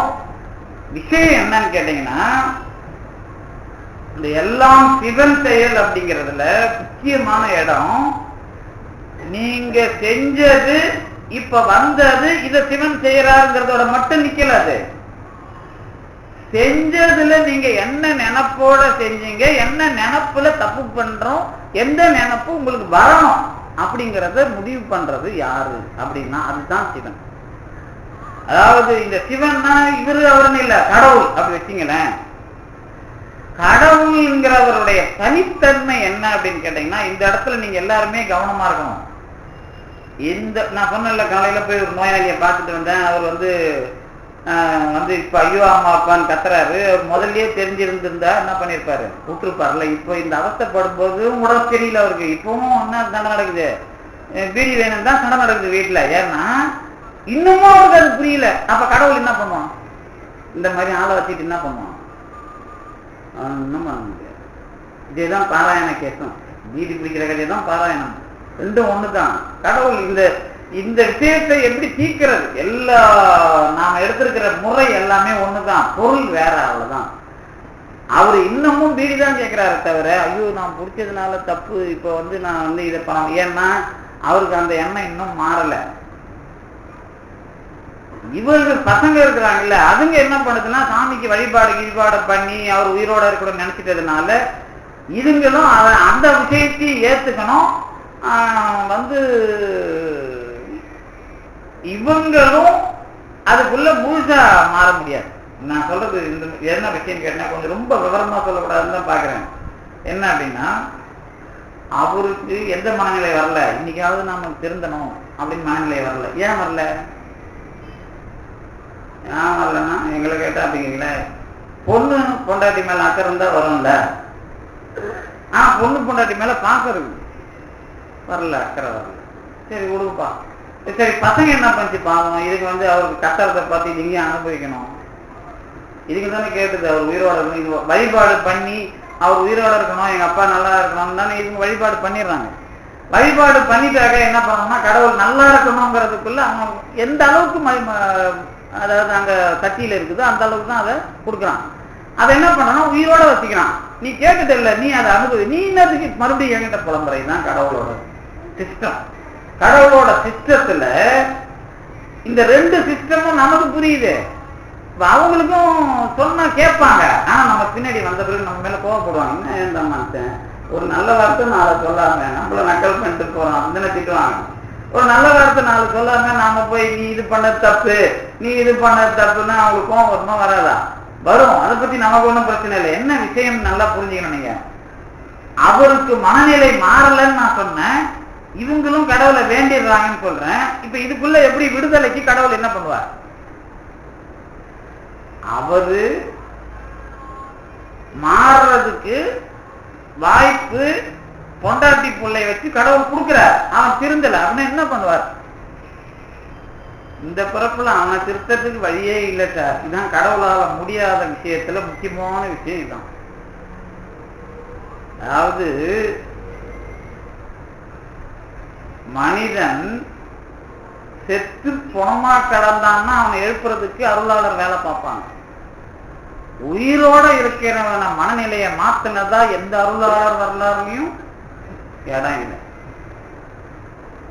அதாவது கடவுள் சொல்லியும் மாறல, மனுஷன் சொல்லியும் மாறல, அருளாளர் சொல்லி. நீங்க யாராவது இருந்தா என்கிட்ட சொல்லுங்க, நான் அதை பத்தி ஒன்றும் பிரச்சனை இல்லை. யாராவது சொல்லி மாற்றிருக்கிறாங்களா அப்படின்னு மாற்ற. ஏன்னா அந்த மனிதனுடைய உரிமையில கடவுளானாலும் தலையிட முடியாது. அந்த உரிமைங்கிற பேர்ல நாங்க சொல்லுவோம், அது உரிமை இல்லாத. அவன் விவரத்துல அவ்வளோ விவரமா இருக்கிறான் மனிதன். அந்த விவரத்தை தான் நம்ம உரிமைங்கிற பேர்ல சொல்றோம். ஏன்னா அவனா விவரமாகும். இதுதான் சார் கடவுளுக்கு இருக்கிற சின்ன சிக்கல். இதுல அவரு எந்த இடத்துல நூல் நுழைக்கிறார்? கடவுள் அவர் வேலையை காட்டணும். அவருக்கு நீங்க நூல் ஊசி இடம் கொடுக்காம நூல் நுழையாது. ஆனா நூலை நுழைக்கிறதுக்கு அவரா நுழைக்க மாட்டார். எதுக்கு நுழைப்பார் அப்படின்றதுதான் விஷயம். அதாவது என்ன பண்றாருன்னா, அவன் புரிஞ்சிக்கலப்பா, சாவர வரைக்கும் புரிஞ்சிக்க மாட்டான் போது, சிகரெட்டும் பீடியுமே கேட்கலாம் அப்படின்னா என்ன ரோல் எடுப்பார் கடவுள்னா? இந்த பிறப்புல ஒன்றும் ரோல் எடுக்க முடியாது. புரிஞ்சிக்கலனாலும் ஒன்றும் பண்ண முடியாது. இல்ல பசங்களை அர்த்தங்களை வச்சு சொல்லிக்க பார்க்கலாம். அது மனசு ரீதியா மாறல அப்படின்னா இதான். அதாவது எதுலையும் விடுதலை கிடையாதுன்றது இதான். அதுதான் ஔவையார் என்ன பண்ணாங்க, கண்ணுறுவது அல்ல, கண்ணுறுவதுன்னு அதுக்குள்ள போ, அதுக்குள்ள பொருந்து, கவலைப்படே. அதுக்கப்புறம் தான் நெஞ்சே மெய் விண்ணுருவார்க்கு இல்லை விதி. அதுக்குள்ள என்ன உண்மை, அப்படி என்ன இதுக்கு மேல என்ன இருக்குது அப்படின்னு ஒரு விஷயம் நினைச்சுப்பாரு, உன் விதி போயிடும் அப்படிங்கிறது. அதுதான் ஔவையார் கொடுக்குற சொல்யூஷன். அது இன்னும் நீங்க அனுபவத்தை அது இன்னும் வர வர நான் விளக்குறேன். இதுல என்ன அப்படின்னா, அவருக்கு கடவுள் என்ன ரோல் எடுக்கிறான் அப்படின்னு கேட்டீங்கன்னா, அடுத்து இந்த பிறப்பு இது கடைசி வரைக்கும் அவர் திருந்தல அப்படின்னா, அடுத்த பிறப்புல இவன் வேணாம்னு நினைக்கல, வேணாம்னு அவனை சொல்ல வச்சு திருத்தணும். இது முதல் ரோல். சில பேர் என்ன பண்ணுவான், இதை மாற்றிக்கணும்னு நினைச்சிருவான், ஆனா அவனால மாற்ற முடியாது. இந்த ரெண்டு கேட்டகரி தான் இதுல. இந்த உங்களுக்கு தெரியாது, அது எனக்கு தெரியாது, உங்களுக்கும் தெரியாது, அவனுக்கு மட்டும்தான் தெரியும். யாருக்கு? இந்த பண்ண தப்புக்கு நினைச்சுக்கிட்டு வாழறானா, அதை மாற்ற முடியலன்னு அவசரப்படுறானா, மாற்றிக்க மாட்டேன்னு இருக்கிறானா அப்படின்னு அவன் மனநிலை ரீதியாவே கடவுள் அதை அவன் கூட இருந்து தெரிஞ்சுக்கிறார். அடுத்த பிறப்புல என்னன்னா, எடுக்கிற ரோல் நினைக்காதவனை நினைக்க வைக்கணும், நினைச்சவனை நினைச்சு, அதாவது இந்த பீடியை நான் பிடிக்கவே கூடாது நினைச்சவனை பிடிக்க விடாம பண்ணணும். இந்த ரெண்டு ரோல் தான் கடவுள் நூல் நுழைக்கிற இடம். அதாவது ஊசி தான் நம்ம இருக்கிற காது எந்த அளவுக்கு வச்சுக்கிறோம்னா, இந்த பொறப்புல நாம நமக்கு இருக்கிற காதை சப்பையாக்குறதுன்னா என்ன, இந்த பிறப்புல கடைசி வரைக்கும் திருந்த மாட்டேன்னு சொல்றோம். ஆனா திருந்த முடியல, ஆனா திருந்த நினைக்கிறேன் அப்படின்னு சொல்றதுதான் அந்த நூலுக்கு நுழைகிறதுக்கு இடம் கொடுக்கறதுக்கு கொஞ்சம் பெருசா இருக்கு. இப்ப என்ன விஷயம் கேட்டீங்கன்னா, இந்த நான் மாறவே இல்லை, மாத்திக்கவே மாட்டேன், ஆனா வினையை முடிச்சுட்டான். என்ன முடிச்சுட்டான்? அவன் பண்ண தப்புக்கு பாவத்தை முடிச்சிட்டானா இல்லையாங்கிற கணக்கை கடவுள் எடுப்பார். எடுத்துட்டு இவன் வினையில பீடி பிடிச்சதுக்கான பாவத்தை அனுபவிக்கிறதுக்கான இவ்வளவு விஷயம் வரைக்கும் வந்திருக்கிறான். ஒண்ணு, இவன் இதனால எப்படியும் மாத்திக்கல. ரெண்டு, இப்ப பிறப்புல பீடி பிடிக்கிற வினையையும் மாத்தணும், இவன் மாத்திக்காம இருந்தாம்ப அதையும் புரிய வைக்கணும். என்ன பண்றது? என்ன பண்ணுவான்னு தெரியாது. ஆனா பண்ண பிறகுதான் எனக்கு தெரியும். என்ன பண்ணுவான்னா, இவனை அதே செயல்ல வினை இல்லாம இவன் புரிஞ்சிக்கணும்னா, இந்த வினையில இருக்கிற ஒருத்தனை பிள்ளையா பிறக்க வச்சு அவன் மூலமா புரிஞ்சுக்கிட்டான். வினை இருந்து புரிஞ்சிக்கல அப்படின்னா புடிக்க வச்சு இன்னொருத்தனை மூலமா உடனடியா நடுவுல திருந்த வைப்பான். புரியுது அவங்களுக்கு? ஏன்னா 2 ரோல் தான் அவன் எடுக்கிறது. சரி, விட முடியாம தவிச்சவன் அடுத்த பிறப்புல எப்படி முதல்ல இருந்தே விடணும். ஏன்னா அவன் வினை முடிஞ்சிருந்து, அதாவது அந்த பாவத்துக்குரிய வினை முடிஞ்சிருந்து அவன் அதை விட முடியாம தவிக்கிற ஒரு ஆளா இருந்தா, அடுத்த பிறப்புல தொடக்கத்திலிருந்தே அவனுக்கு சிகரெட்டுங்கிற எண்ணம் வராமலே பிறக்க வைக்கணும். இதுதான் கடவுளோட வேலை. அப்ப கடவுள் ஒவ்வொரு ஆளுக்குள்ளையும் நீங்க செஞ்ச வினையில புரிய வைக்கிறதுக்கு கொடுத்த தண்டனையில எந்த அளவுக்கு நீங்க அதுக்குள்ள அதை மாத்திக்க நினைக்கிறது அல்லது அதுக்குள்ள மாத்திக்காம இருக்கிறதுங்கிறத புரிஞ்சுக்கிட்டு அடுத்த பிறப்ப முடிவு பண்றான். இதுதான் கடவுள் செயல். கடவுள் செயல்னா என்னன்னா, அவரே எல்லாத்தையும் பிடிச்சி நமக்கு கொடுக்கறது இல்ல, நாம செஞ்சதை புரிய வைக்கிறதுக்காக அவர் எடுக்கிற முறை இருக்குல்ல. இப்ப இப்படி வச்சுங்களேன், இதுக்குள்ள அடுத்தடுத்து இருக்கு. இதுக்குள்ள இப்ப அடுத்த பிறப்புல பிறக்க வைக்கிறார். இப்படி பிறக்க வச்சவரு இப்ப பிடிச்சி இருந்து திருந்தாம வினை கழியாத ஆளுக்கு பையனை பிடிக்க வச்சு திருத்தணும்னு நினைக்கிறாருன்னு வச்சுங்களேன். யார் ஒருத்தன் சீரட்டு பிடிச்சி அழிஞ்சு போகணும் ஒரு ஆன்மா இருக்குதோ அந்த ஆன்மாவை இவனுக்கு பிள்ளையா புட்டி சேர்த்து வைப்பார். இவன் விதிதான் பிள்ளையா வருது, ஆனா இவன் விதியே அது கிடையாது. இந்த இடம் புரியுது அவங்களுக்கு? இப்ப இவன் பீடி பிடிச்சி அதுல இருந்து திருந்தல, அந்த எண்ணம் வரல. திருந்திருக்குன்னா நம்ம கையில அதுவும் இல்லை. நீங்க நினைச்சுக்கிறீங்க திருந்தன. சில பேர் பொண்ணால தெரிஞ்சிருப்பான், சில பேர் பிள்ளையால தெரிஞ்சிருப்பான், சில பேர் பொண்டாட்டியால தெரிஞ்சிருப்பான், இவ்வளவுதான். இல்ல பிரச்சனையில தெரிஞ்சிருப்பான், இல்ல நோயில தெரிஞ்சிருப்பான். அந்த நோய் வரும்போது புரிஞ்சுக்கிட்டான்னா வினைய பெருமான் கட்டன் ரைட் பண்ணி அடுத்த கட்டத்துக்கு நகர்த்துவான். அவ்வளவுதான் விஷயம். இந்த புரிஞ்சிக்காதவனை வச்சு உங்களுக்கு விளக்குற, அவ்வளவுதான். இப்ப கொடுக்கறான்ல அடுத்த பிறப்புல ஒரு சிகரெட்டே பிடிச்சி வீணா போற புள்ள, அதுல எந்த மாதிரி பிள்ளைய செலக்ட் பண்றது? ஒரு 100 பேருக்கு நாம எந்த பிள்ளைய செலக்ட் பண்ணி இவனுக்கு பிள்ளையா கொடுக்கலாம் அப்படின்னு ஒரு மெத்தடாலஜி தான் இது. இது நீங்க என்னமோ சினிமா மாதிரி கதைலாம் சொல்றீங்க நினைக்க கூடாது. இது எப்படி நினைக்கலாம் அப்படின்னா, இவன் சீக்கிரமா புரிஞ்சிக்கணும் அப்படின்னு கூட நினைக்க மாட்டான் கடவுள். புரிஞ்சிக்கிற நிலைமையில இருக்கிறான். இந்த தத்துவம் சொல்லும்போது ரொம்ப கவனமா இருக்கும். இவன் சீக்கிரமா புரிஞ்சிக்கணும் அப்படின்னு எழுதிட்டீங்கன்னா அதுல என்ன அர்த்தம் தெரியுமா?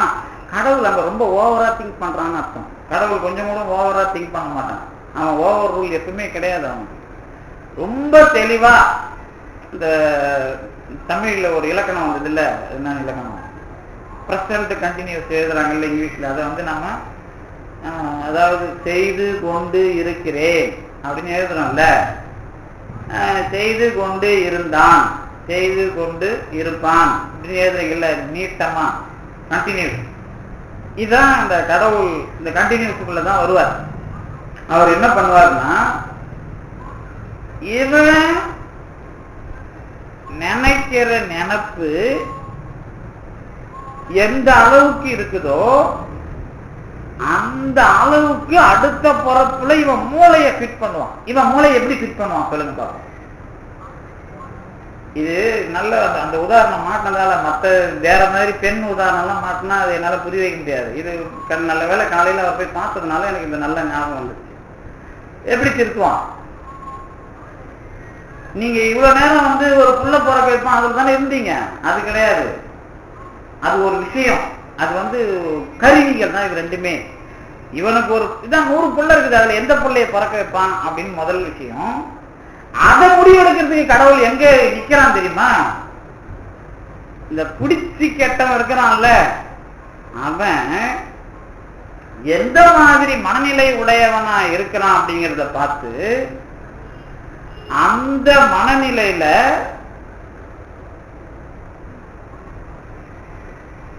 உள்ள மேல பாசம் வச்சு திருந்தனமா பாசம் வைக்காம திருந்தனமான்னு அவன் மூளையில எப்படி அவன் பாசத்துக்குள்ளே இருக்கிறான். அடுத்த இதுவும் பார்ப்பான்.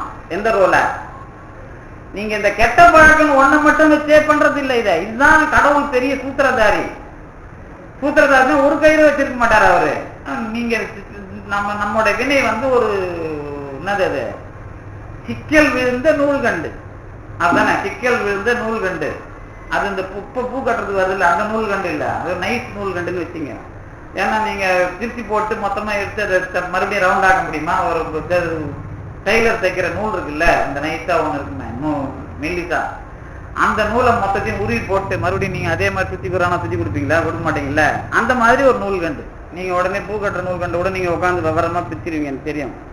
அந்த மாதிரி ஒரு நூல்கண்டு தான் நம்ம வாழ்க்கை. அந்த விஷயம் எல்லாமே அவனுக்கு இந்த முடிச்சு புரியும். யாருக்கு? இப்போ இவனுக்கு புரிய வைக்கணும்பா, இவன் இந்த கெட்ட பழக்கத்துல இருந்து வரணும். இவன் அடுத்தவங்க மேல இருக்கிற அக்கறை, இவனுக்குள்ள இருக்கிற அன்பு என்ன, இவனுக்குள்ள இருக்கிற ஒழுக்கம் என்ன, அந்த வேல்யூ கணக்கெடுத்து இவன் இன்னும் இந்த பிறந்து இவனுக்கு கல்யாணம் ஆகி குழந்தை பிறந்த 5 வருஷம் ஒரு 40 வருஷத்துக்குள்ள இவன் புரிஞ்சுக்கணும் பிளான் இருந்தா. இதுக்கு நடுவுல 10 வயசுல புரிஞ்சுக்கணும்னா அவங்க அப்பா அம்மா விஷயத்துல பண்ணிடுவான், அல்லது 15 வயசுல அவன் ஃப்ரெண்டு விஷயத்துல பண்ணிடுவான். இந்த வயசு வித்தியாசத்துல நீங்க யாரு கூட உறவு வச்சுக்கிறீங்களோ அவங்கள வச்சு அதை புரிய வைக்கிறது. புரியுதா உங்களுக்கு? சில வீட்டுல அப்பா முக்கியமா இருந்து அவரு திடீர்னு அந்த பழக்கத்தை செத்து போயிருந்தா பிள்ளையா இருக்கிற காலத்துல இவன் திண்டிடுவான். கொஞ்சம் வளர்ந்து இவனுக்குள்ள நண்பர்கள் யாரையாவது இருந்து அவன் ரொம்ப பழகி அவன் பிடிச்சி ஏற்றணும்னா அவன் வேற தெரிஞ்சிருவான். இந்த மாதிரி அதுக்குள்ள பார்ப்பான் எதை வச்சு இவன் திருந்தணும். இல்லையா இவனுக்கு இன்னொரு புள்ள பிறந்து இவன் திருந்தனம்னா அதுக்கான காலம் 40 வயசு கணக்கு போட்டுருந்தான்னு வச்சுங்களேன். அதுல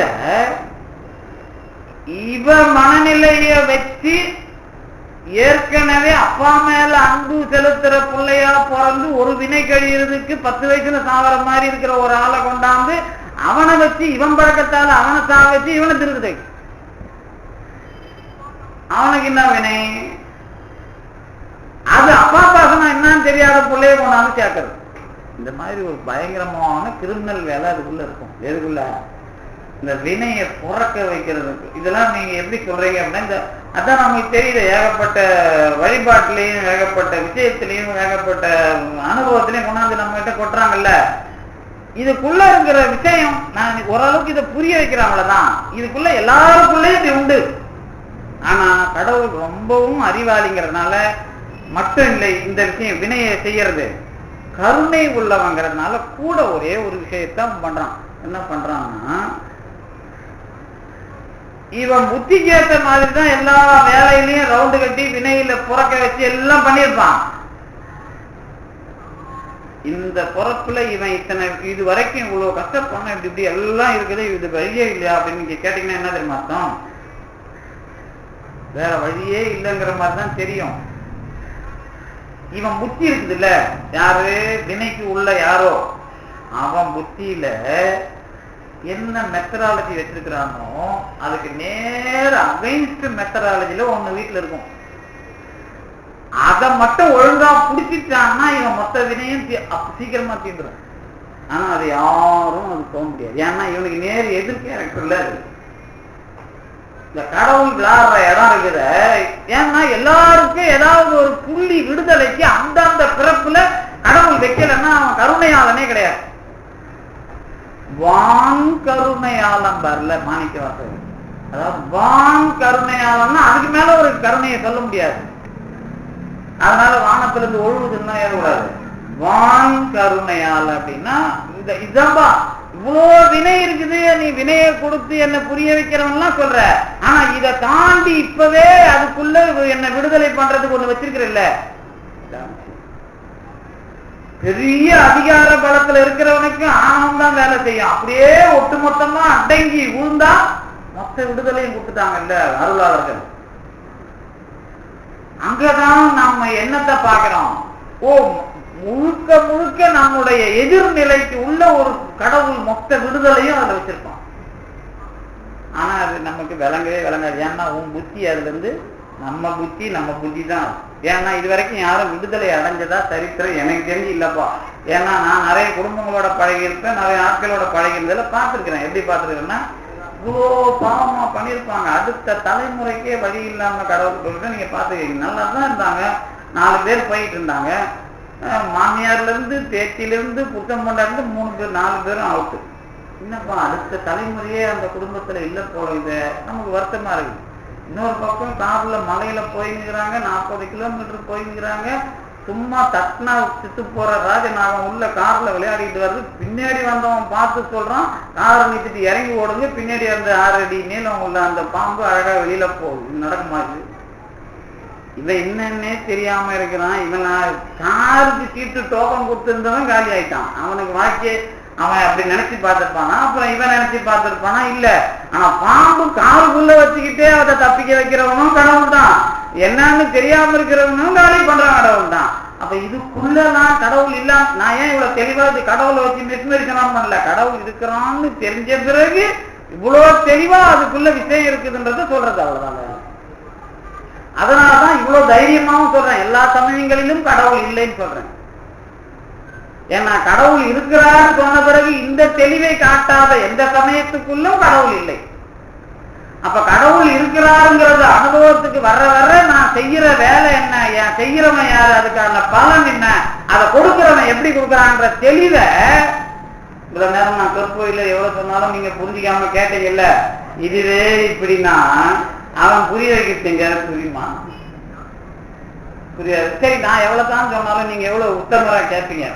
இப்ப நீங்க கேக்குறீங்க, சார் உங்களுக்கு என்ன இதுல ரைட் இருக்கு சார், சொற்பொழிவு சொன்னா அப்புறம் வாயம் போயிட்டு இன்னொருத்தர் சொல்லுவார், இவரு சொற்பொழிவு மைக் பிடிக்கிட்டு விட்டா தேவையில்லாம பேசுறாரு, மைக்கே வேலையை வச்சுட்டாருன்னா அதனால தேவையில்லாம நம்மள எதுவும் பேச மாட்டாரு வேற ஒருத்தர் சொல்லுவாரு. என்ன விஷயம்னு கேட்டீங்கன்னா, நான் ஒண்ணுக்குள்ள வரும்போது அதுக்குள்ள இருக்கிற உத்தமத்தன்மை என்ன அப்படிங்கிறதுக்குள்ள வரலன்னா இந்த காரண வினை ஒழியவே ஒழியாது. அதாவது காரண வினை ஒழியறதுன்னா என்ன அப்படின்னா, பாராயணம் எடுத்துக்கிட்டாலும் சரி, பக்தி எடுத்துக்கிட்டாலும் சரி, அதுக்குள்ள இருக்கிற உத்தமத்தன்மை. உத்தமத்தன்மைன்னா என்ன? நேரா கண்ண மூடிட்டு கவர்ல வந்து மோதுறது இல்ல, நேரா கண்ண மூடிட்டு நான் வந்த வேலையை சொல்லிட்டு போறதுதான் வேலை இல்லை. முதல்ல இங்க என்ன நடக்குது, நான் அதுக்குள்ள எப்படிப்பட்டவன், எனக்கு நான் அதுல எப்படி என்னோட என்ன என் வேலையில எது முறை. நீ வத்தி கூட சொல்ல நவனாண்ட, நீ வந்து யோகியா இருந்து வத்தி சொல்லல. யோகின்னா என்னன்னு தெரியல, யோகியா இருக்கிறவன் வத்தி சொல்ல மாட்டான். நீ ஒன்னும் யோகியா இருந்து வத்தி சொல்லல, வத்தி சொல்லுன்னா உன் லெவல் எனக்கு தெரியும். சொருவ வந்தவன் இங்க என்ன நடக்குது, சாமி எப்படி கும்புறது, எது கும்புறதுன்னு இல்லாம அப்படியே கொண்டு போய் நான் சொல்லிட்டேன், நான் கேட்கறது சொல்லிட்டாரா கடவுள் அப்படின்ற மாதிரி வருது. அப்ப நான் செய்யற வேலைக்குள்ள என்னுடைய நடைமுறை என்ன, அதான் ஒத்தது அறிவா. நான் செய்யற நடைமுறையில இதெல்லாம் எனக்கு தெரியாதுப்பா, எனக்கு ஒரு இடம் இருக்குதுப்பா, நான் அங்க அடிச்சின்னு இருப்பேன், கொச்சின்னு இருப்பேன், அங்க வந்து நான் கட்சிதெல்லாம் கட்டின்னு இருப்பேன், இது என் வேலை. அந்த பக்கம் ஒரு இடம் இருக்கு, அது என் வேலையை நான் பார்ப்பேன், இங்க ஒரு 3 வேலையை நான் பார்ப்பேன். இது நல்ல வேலை, எல்லா இடத்துலையும் பெருக்கிறது என் வேலை அப்படின்னு அப்பர் அடிக்கல் நிக்கிறாருங்க, வேற ஒன்றும் நிக்கலைங்க. அதாவது எல்லா இடத்துக்கும் யார் நிக்கிறான், தொண்டு செய்யற மட்டும்தான் சார் நிற்பான், வேற எவனும் எல்லா இடத்துலையும் நிற்க முடியாது. மற்றவெல்லாம் என்ன வேலை, பங்கு போடுற வேலை தான் நடக்கும். அப்ப என்ன அர்த்தம் அப்படின்னு கேட்டீங்கன்னா, நடைமுறையில் எந்த வேலையை நாம் செய்யறதுக்கு அதுல எனக்கு வந்து முழுமையா மூடத்தனம் வருதுன்னு சொன்னா நான் பாதியா வினையை ஒழிக்கிறவனா. இந்த இடம் முடிவு பண்ணீங்கன்னா தான் காரிய வினைக்கும் காரண வினைக்கும் கேப் தெரியும். நான் இதை தெளிவா சொல்றதுனாலதான் என்ன வந்து ஒரு என்ன நினைக்கிறீங்க, இந்த திட்டானா எனக்கு தெரியாது. எங்க பேராசிரியர் இறந்தாரு, அதுக்கப்புறம் நாங்க போய் திடீர்னு ஒரு நண்பர் அவர்தான் போய் இறப்பு அந்த இதுக்கெல்லாம் புதைக்கிறதுக்கெல்லாம் போயிட்டு வந்தாரு. அவரையே திடீர்னு ஒரு நாள் நம்ம டாக்டர் வந்தார், ஒரு 4-5 பேர் நீங்க வாங்கன்னு கூட்டிட்டு போனாங்க. ஐயோ இறந்த காட்டினா அவருக்கே தெரியல, இன்னாங்க சுடுகாடுல போய் எங்க போச்சா, ஓ இன்னும் அந்த நீ அங்க என்ன 4 பேரை கதை அதுவும் தெரியல சார். எனக்கு சரி பரவாயில்ல, படிச்சவனை கூட்டி இடத்தெல்லாம் கண்டுபிடிச்சி மாவெல்லாம் போட்டு வந்தா.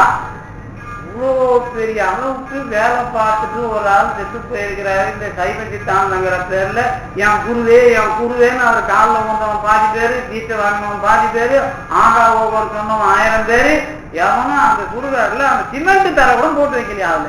எவ்வளவு கேவலம். அதுதான் எனக்கு கோபம் வருது. நான் பேசுற மாதிரி தலைவா பொய்யா நக்கீரா நீராயா பெரிய ஆளு பெரிய ஆள் நீங்க சொல்லிட்டு நாளைக்கு காலை வாய்ச்சி போடுவீங்களா அப்படின்னு நான் கேட்டது. அதுக்கு நான் ஒருத்தனும் அவர் பின்னாடி வரலன்னு எனக்கு தெரிஞ்ச பிறகுதான் இவ்வளவு துறவிகளா சொற்பொழிவு கேட்கறவங்க உங்களும் இல்ல அவர் சொற்பொழிவு கேட்டவங்கள எனக்கு கோபம் வரும். அப்பதான் உன் செயல்ல என்ன சத்தியம் இருக்கிறது. அதனாலதான் இந்த பின்னாடி கூட்டம் போடுற வேலை வேணாம். உனக்கு செயல் செய்கிற சத்தியம் இல்லைன்னா நீ ஏமாத்துக்கார, நீ போ, நீ படிக்க வரல, நீ கேட்க வரலன்னு திட்டுறதான். அப்ப ஏதோ சொற்பொழிவா அது என்ன பேருனா கதா காலட்சேபமா, அதுதான் அதை அப்படி பண்ணிட்டு போலாமா. ஒரு பாட்டு ஒரு தாளத்தை ஒண்ணு வச்சுக்கிட்டு மாமன் சாமி எங்க போனாரு, முருகர் இங்க வந்தாருன்னு பாட்டு போறதுக்கு எவ்வளவு நேரம் ஆகும். அது இல்ல விஷயம். என்னுடைய செயல்பாட்டுக்குள் நான் செய்கிற எந்த சிறிய தொண்டு அல்லது பக்தி முறை, அதுக்கு அந்த செய்முறையை செய்வதில் நான் முழுவதுமாக உத்தமத்தன்மையை மேற்கொண்டால், அதனால்தான் சேர்க்கிறார் புனிதர்னு ஒரு பேர் கொடுத்தார். யாருக்கு? நாயன்மார்களுக்கு புனிதர்னு பேர் கொடுத்தார். புனிதர்னா ஒரு புல்லு மேல இருக்கிற பனித்துளியும் சுத்தமா இருக்குது அப்படின்னா எல்லா நாயன்மார்களும் அவங்கவுங்க சின்ன சின்ன துளியா இருந்தாலும் சுத்தமான தன்மை அப்படின்னு அர்த்தம். அப்ப அந்த புனித தன்மை தான் நீ வத்தி ஏத்தனா இருக்கிற புனித தன்மைனா என்ன? நான் தினம் 10 மணிக்கு வத்தி ஏத்துறது முதல். அதுக்கப்புறம் 10 மணிக்கு நான் வத்தி ஏத்தினாலும் அதுக்குள்ள நான் என் வேலையை அடுத்தவனுக்கு டிஸ்டர்ப் இல்லாம பண்றது முதல். அதுக்கப்புறம் நான் என்ன ஞானம் வரும்? நல்லா ஞாபகம் வச்சுங்க. இந்த பக்தியில ஞானம் எப்ப தெரியுமா வரும்? நீங்க செய்யற அந்த சின்ன தொண்டுல அடுத்தவர் உறவு, அடுத்தவர் தொண்டுல இடையூறு இல்லாம இருக்கிற ஒழுக்கம் முதல்ல வரலன்னா சத்தியமா செத்துதான் போவையே தவிர ஞானம் வராது. அதனாலதான் நான் கொஞ்சம் ஓவரா திட்டுறது. அப்ப என்ன அர்த்தம் அப்படின்னா, இது வந்தாதான் நீ வாங்கி கொடுக்கிற பக்தி நல்ல காசுல வாங்க முடியும். அப்படி இல்லைன்னா நீயும் பிராக் பண்ணியே சாவணும். அவ்வளவுதான். அதாவது நான் ரொம்ப எளிமையா சொல்றேன். சின்ன வத்தி தான். நான் ஏற்றும் போது அதுக்குள்ள நான் நினைக்கிறது என் பிரச்சனை நினைச்சிட்டா நீ பக்தி வாங்கி வந்துட்டு என்ன வச்சியில பெரிய சொத்துலாமா கொடுக்குறது. உன் பிரச்சனையை கொண்டாந்து அப்படியே இப்போ எல்லாருக்கும் எல்லாம் நடக்கணும் சொல்லிட்டு அந்த வச்சியில என்ன கடவுள் என்ன அவ்வளவு மட்டமான ஒரு வத்தி வாங்கி எல்லாத்தையும் வேலை பார்த்து போறதுக்கு. அந்த வத்தி கொண்டாந்து சொல்றதுக்கு எனக்கு என்ன தகுதியை நான் வளர்ந்தேன்னு சொன்னாதான் வத்திக்கு விலை. காந்தியடிகள் செருப்பு போய் கடையில வாங்குறேன், 100 ரூபாய்க்கு வாங்குறேன். இப்ப நான் அப்படிதான் கேட்பேன். நான் சும்மா இருக்கிறேன், ஒரு சோறாக்கி நீ சாப்பிட்டு போயிட்டீங்கன்னா அல்லது எனக்கு ஏதாவது நீ கொடுத்துட்டு போட்டீங்கன்னா என்ன கணக்குல கொடுக்கணும்னு எனக்கு தெரியாது அவனுக்கு. இப்ப நான் இப்ப செஞ்சா இவ்வளோ வேலையை தாண்டி இதை செஞ்சா அதுக்கு என்ன மதிப்பு தெரியுமா உனக்கு? நீ ஒரு 10,000 பேருக்கு சாப்பாடு போறது கணக்கியா நான் எதாவது செய்யற வேலைக்கு அப்படின்னு அர்த்தம் வருதா இல்லையா? அதுதானே தகுதி, அதுதானே மாத்தம், அதுதானே உங்களுக்கு மாத்தம், அவங்களுக்கும் மாத்தம். அதே மாதிரிதான் வெளியில இருக்கிற செருப்புக்கும் சிறைச்சாலையில காந்தியடிகள் செருப்புக்கும் வித்தியாசம் வந்தது இல்ல. அதுக்காக நீங்க உடனே இதெல்லாம் சொல்லக்கூடாது. சிலுக்கு சுமிதா கட்டி போட்ட ஆப்பிள் கூட 3000க்கு விலை போச்சுட்டாருன்னு சொல்லிடுவீங்க. நீங்க எனக்கு தெரியும். அதாவது நீங்க அப்படிப்பட்ட ஆளு. அதாவது என்ன அப்படின்னா அதுதான் உலகத்து இயற்கை. அதாவது வேல்யூ அப்படின்னு சொன்னா யாரு மத்தியில எதுக்கு வேல்யூன்னு அப்புறம் வருது இல்ல அந்த மதிப்பு நான் நீங்க எடுத்து சொல்லுற 2 வத்திக்கும் கிடைக்கும். எத்தனை லட்சக்கணக்கான மாலை போட்டாலும் இன்னைக்கு அந்த 2 வத்திக்கு இணையா இல்லை நான் சொல்லுவேன். நான் சொற்பொழிவு எப்படி சொல்லுவேன்? அவர் முன்னாடி சொல்லுறாரு 2 வத்தி அவன் கோடி ஒரு அரசியல்வாதி ஒரு 5 லட்சம் ரூபாய்க்கு மாலை போட்டான்பா, அது இது ஜூஸ் பண்ணுமாப்பா அப்படின்னு சொல்லுவார். யார் சொல்லுனா? சத்தியவான் சொல்லுவனா சொல்லுவேன் இல்லைன்னா சொல்ல மாட்டேன். இப்ப நேரா சொல்றதுக்கு தைரியம் எங்கன்னு வருது? அதுதான் தெளிவுன்னு பேரு. அந்த விஷயம்தான் என்னோட வினையை ஒழிக்குது, கடவுள் இருக்கிறாருங்கிற நம்பிக்கைக்கு உரிய விஷயம். இது நம்பிக்கை சொல்லி வர்றதில்லை, மனசுல வர்ற நாமா இருக்கும் குடியல்லோன்னு சின்ன சின்னதாவே தொடங்கும். நான் இதுக்கு கவலைப்படல. அதுக்கு முதல் காரணம் எது தெரியுமா? நான் செய்யற வேலையில அதுக்குள்ள அடுத்தவர் இடையூறு அப்படிங்கிறது முதல்ல கலையற. எந்த அளவுக்கு கலையறீங்களோ அந்த அளவுக்கு தான் நீங்க மேற்கொள்ற வழிபாடு காரிய வினையிலிருந்து புரிய வைக்கிற விஷயமா மாறும். அந்த புரிய வைக்கிறது தான் என்னுடைய நான் சம்பாதிக்கிற சம்பாத்தியம் தப்பா வராம காப்பாற்றும். நீங்க 1000 தான் முடிவு பண்ணாலும் தப்பா அதாவது தப்பா காசு வரக்கூடாதுன்னு நீங்க நினைச்சாலும் இப்படி வச்சீங்களேன். சில பேர் என்ன பண்ணுவாங்கன்னா, இப்படி நடந்த கருத்தான். ஒரு நம்ம சித்தர் மாதிரி இருக்கிற ஒரு ஆளு 5000 ரூபாய் கொடுத்தாரு. 5000 ரூபாய் கொடுக்கல, அதான் சட்டை வாங்கி வாடா, பேண்ட் வாங்கி வாங்கினாரு. ஒரு ஆளுக்கு வேற ஒரு ஆளு அவர் சட்டை பேண்ட் வாங்கி போய் கொடுத்தாரு. அது இந்தப்பா காசு வச்சிங்கன்னாரு. எல்லாரும் என்ன பண்ணிட்டாங்க, வாங்குறதுக்கு முன்னாடியே காசு கொடுத்தாரு. என்ன பண்ணிட்டாங்க, ஐயா கையால வாங்கின காசு இதை கொண்டு போய் நம்ம பீரோவில் வச்சுப்போம். வச்சுட்டு இவங்க ஒரு 5000 ரூபாய்க்கு வேற காசை கொடுத்து துணியை வாங்கி வந்துட்டாங்க. அர்த்தம் போனாரு, இது எதுவுமே அங்கே கூடியாங்கிட்டாரு. அப்புறம் என்ன அர்த்தம் அதுக்கு, நான் கொடுத்த காசை கொண்டு போய் ஒரு பீரோவில் அவரு கொடுத்தாருன்னு வச்சுட்டா அது மாறிடுமா? மாறிடுமா? உங்களுக்கு கேட்கும்போது அப்படி தெரியுதா? நீங்க என்ன பண்ணுவீங்க எனக்கு தெரியாதா? விஷயம் என்ன அப்படின்னு கேட்டீங்கன்னா, நாம இவரு கொடுத்தாரு அவரு கொடுத்தாரு அது வருது இது வருது நீங்க சொல்லி அதுல புனிதம் பாக்குறீங்கல்ல, உங்களுக்கு தெரியாம உங்களுக்கு புனிதம் வரணும். எப்படி வரும்? எல்லாருக்கும் அப்படி வந்தாதான் விடுதலை. அதுக்கு முன்னாடிலாம் விடுதலையும் கிடையாது, ஒண்ணும் கிடையாது. விடுதலை என்பது எனக்கு இப்ப என்னதான் புரண்டாலும் இது வரலப்பா அப்படின்னு ஒண்ணு நினைக்கிறீங்கல்ல, உங்களுக்கு நல்லதா நடக்கணும் கடவுள் நினைக்கிறாருன்னு யாராவது புரிய வச்சு ஏற்றுக்கிட்டு இருப்பீங்களா? ஏத்துக்கிறதுக்கு முடியல. ஏத்துக்கலன்னா ஒண்ணும் பண்ண முடியாது. ஏத்துக்கிற மனநிலை வரும்போது என்ன பண்ணிடுவான் தெரியுமா? நீங்க புரிய வைக்கிறதுக்கே வேலை இல்லை, நீங்க கேட்கறதுக்கேவும் வருத்தப்படாம இருக்கிற மனநிலையை உண்டாக்கிடுவான். புரியுதா உங்களுக்கு? கடவுள் எவ்வளவு சீக்கிரம் அதை மாத்துவான் தெரியுமா? நீங்க நினைப்பீங்க ரொம்ப நைய படைக்கிறான்ட்டு, நீங்க நைய அதாவது இதுக்குள்ள இது இப்படி இப்படியா அப்படின்னு நினைச்சு வருத்தப்பட்டு நினைக்கிற வரைக்கும் நடக்கல. இதை புரிஞ்சுக்கிட்டீங்கன்னு வச்சுங்களேன், இதை நடக்காம அடுத்த இடத்துக்கு மாத்திர மனநிலைக்கு வந்துடும். புரியுதா உங்களுக்கு? நீங்க புரிஞ்சிக்கிறதுக்கும் மனநிலைக்கும் உள்ள வித்தியாசம் தான். கடவுள் புரிய வைக்கிறாரு என்ன அர்த்தம்னா, போர்டு எழுதி போட்டு இன்றைக்கு சொற்பொழிவு இவர் நடத்துகிறாருன்னு கூப்பிட்டா மட்டும் ஆள் வந்துருமா? இல்ல நானே பண்ணாலும் வந்துடுவீங்களா? இல்ல மாம்பழசாமி கோயில்ல வந்து கேட்கறேன் சார், நீங்க பண்ணா எங்க வந்து கேட்கறீங்கன்னா சார் இங்க வந்து ஏதோ கேட்டா கேட்கறேன் சார். இல்லைங்க நீங்க பாம்பன் மேல அக்கறை இருந்தா அங்க வந்து கேளுங்களாங்க. இல்லைங்க எங்களுக்கு இங்க பண்ணாதான் கேட்போம், நாங்க அக்கறை இருக்குதா இல்லையா உங்களுக்கு சொக்கரை காட்ட வேணாங்க எங்களுக்கு அப்படின்னு நீங்க சொல்றீங்கல்ல. இப்ப முதல்ல என்ன விஷயம் வரும்? ஒன்னும் வராது சார். முதல்ல ஒண்ணுத்துக்குள்ள பிடிப்பு, அந்த பிடிப்பு முட்டாள்தனத்துல போகும்.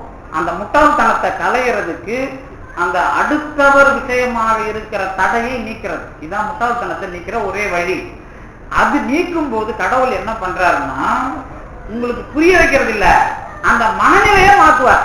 இதுவும் ஈசன் செயல். எப்படி பிறப்பு ரீதியா மனநிலையை மாத்துறாரோ, இந்த பிறப்புல திருந்தாதவனா அடுத்த பிறப்புல தொடக்கத்துல இருந்தே சிகரெட் பிடிக்காம மாத்துறாரோ, அதே மாதிரி இந்த பிறப்புல இந்த மாதிரி எனக்கு பணம் வரக்கூடாதுன்னு நினைச்சு ஏமாத்தனம் பணம் வரக்கூடாது, திருட்டு பணம் வரக்கூடாதுன்னு நினைச்சீங்கன்னா, உங்களுக்கு பெரிய பிரச்சனையில பணம் வேணும் மண்டை காயும் போது உங்க சேண்டை தெரிஞ்சுக்கிட்டான் அப்படின்னா, பணம் வரலன்றதுக்காக கொடுத்து மாத்துறதை விட பணம் வரலனாலும் பரவாயில்லைங்கிற நடவடிக்கைக்கு மாத்துற நிலைமையும் வரும். இது அதை விட பெருசு. இது எழுதி கொடுக்குற விஷயம் இல்லை, இதுதான் கடவுளோட இடம். இந்த இடம் வரும்போதுதான் இந்த காரியத்துக்குள்ள இப்ப நீங்க உங்களுக்கு தெரியாது, நீங்க புனிதரா இருக்கிறீங்க அல்லது செயல்பாட்டுல உத்தமத்தன்மையை மேற்கொண்டுட்டீங்க அப்படின்னா எந்த கட்டத்திலேயும் தீமைக்கு போற ஒண்ணு உங்களை தொடாது. ஒருவேளை தீமைக்கு போற ஒண்ணு உங்களை தொட்டாலும் உங்களுடைய பெரிய வினையை கழிக்கிறதுக்கு ஒரு குறுகிய காலத்தினுடைய மோதலா இருக்காது. இன்னொன்னு, சுத்தமானதோட தொடர்பு வளர ஆரம்பிக்கும். இந்த 3 கட்டமும் அதுல வரும். இந்த 3 கட்டத்துக்கு உங்களுக்கு உதாரணம் இருக்குதான்னு நீங்க பாத்தீங்கன்னா தான் தெரியும். நான் சொல்லி நான் கொண்டாந்து இழுத்து சேர்த்து வச்சுலாம் கிடையாது. விஷயம் இவ்வளவுதான். நான் என்னுடைய செயல்பாட்டுல இந்த நிகழ்ச்சிக்கு இது இடையூறு, இதுல உத்தமத்தன்மை வேண்டும், ஒவ்வொன்றுத்துக்குள்ள நீங்க எந்த செயல்ல போனாலும் அதுக்குள்ள நினைச்சீங்கன்னா அதுல உங்களால முடிஞ்ச அதாவது என்ன, அதாவது நல்லதுக்கு நிலைநாட்டுவதற்கு பாடுபடுவது, அதுல வலிமையா இருந்தீங்கன்னா உங்களை கடவுள் பயன்படுத்துவது.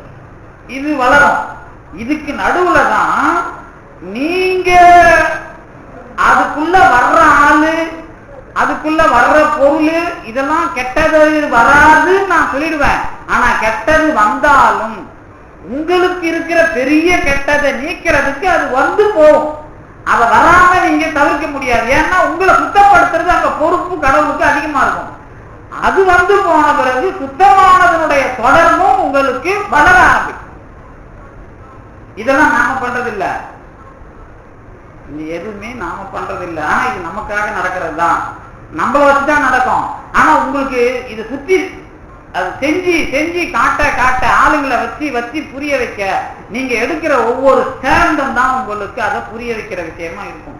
அது வழிபாடா இருந்தாலும் சரி, சொற்பொழிவா இருந்தாலும் சரி, பூஜையா இருந்தாலும் சரி, அல்லது எந்த விஷயமா இருந்தாலும் சரி, அதுதான் உங்களுக்கு புரிய வைக்கிற விஷயமா மாத்துறது அப்படிங்கிறது உங்க மனநிலையே கொஞ்சம் கொஞ்சமா மாத்துறதா மாறும். அதுக்கு நாம தர்ற வாய்ப்பு தான் நம்ம எடுக்கிற அந்த நிலைப்பாடு அல்லது இந்த முடிவு, இந்த உறுதி. அதுதான் உங்களுக்கு அந்த உறுதி எதுவா இருக்கக்கூடாது, முட்டாள்தனமா இருக்கக்கூடாது. முட்டாள்தனங்கிறதுனா என்ன அப்படின்னா தெரிஞ்சிக்காத விஷயம் இல்லை, அடுத்தவர்களுக்கு இடையூறாக இருப்பதோ அல்லது அடுத்தவர் உறவுல இங்க இருக்கிற விஷயத்துக்குள்ள நான் என்னை முந்திக் கொள்ள செய்கிறேன் என்பதோ இல்லாமல் இருக்குமானால் அதுல உங்களுக்கு தெளிவு காட்டப்படும், அதற்கான வாய்ப்பு வழங்கப்படும். அந்த மனநிலை மாறும் பொழுது, அந்த மனநிலை உறுதி வரும்பொழுது மாற்றத்தை கடவுளே கொடுப்பானே தவிர அந்த உறுதி நீங்க இடம் கொடுத்தாதான் நீங்க கையேந்துகிற விஷயத்துக்குள்ள வந்தாலும் தெளிவான விஷயமாக நடக்க வைக்கிறதுக்கு வாய்ப்பு தர்றதுக்கு முன்னாடி அது இல்லைனாலும் பரவாயில்லைங்கிற வலிமையை கொடுப்பதுதான் இறந்து போகாத வாழ்வு. அதுலதான் காரண வினையை ஒழிப்பதற்கான தொடக்கம் நடக்குமே தவிர மற்ற எங்கேயும் நாம புண்ணியம் பண்ணா என்ன பண்ண போறோம், நல்ல புண்ணியத்தை சம்பாதிச்சிக்கணும், அடுத்த பிறப்புல ஒரு நல்ல பதவியை கொடுத்து அயோக்கியத்தனத்தை பண்ண வைத்து அசிங்கப்படுத்துவானே ஒழிய புண்ணியத்தின் மூலமா விடுதலை அப்படிங்கிற விஷயம்லாம் எந்த காலத்திலேயும் கிடையாது. ஆனால் புண்ணியத்திலிருந்து புரிய வைக்கிறது தான் நல்ல குணம். எது நல்ல குணத்துல பிறக்க வைக்கிறது, நல்ல குணத்துல பிறக்க வைக்கிறதுனா என்ன, புண்ணியம் செஞ்சு அப்படின்னா என்ன, புண்ணியம் செஞ்சாலே நீங்க அதிகாரம் பலம் பணத்துக்குள்ள போயிடுவீங்க.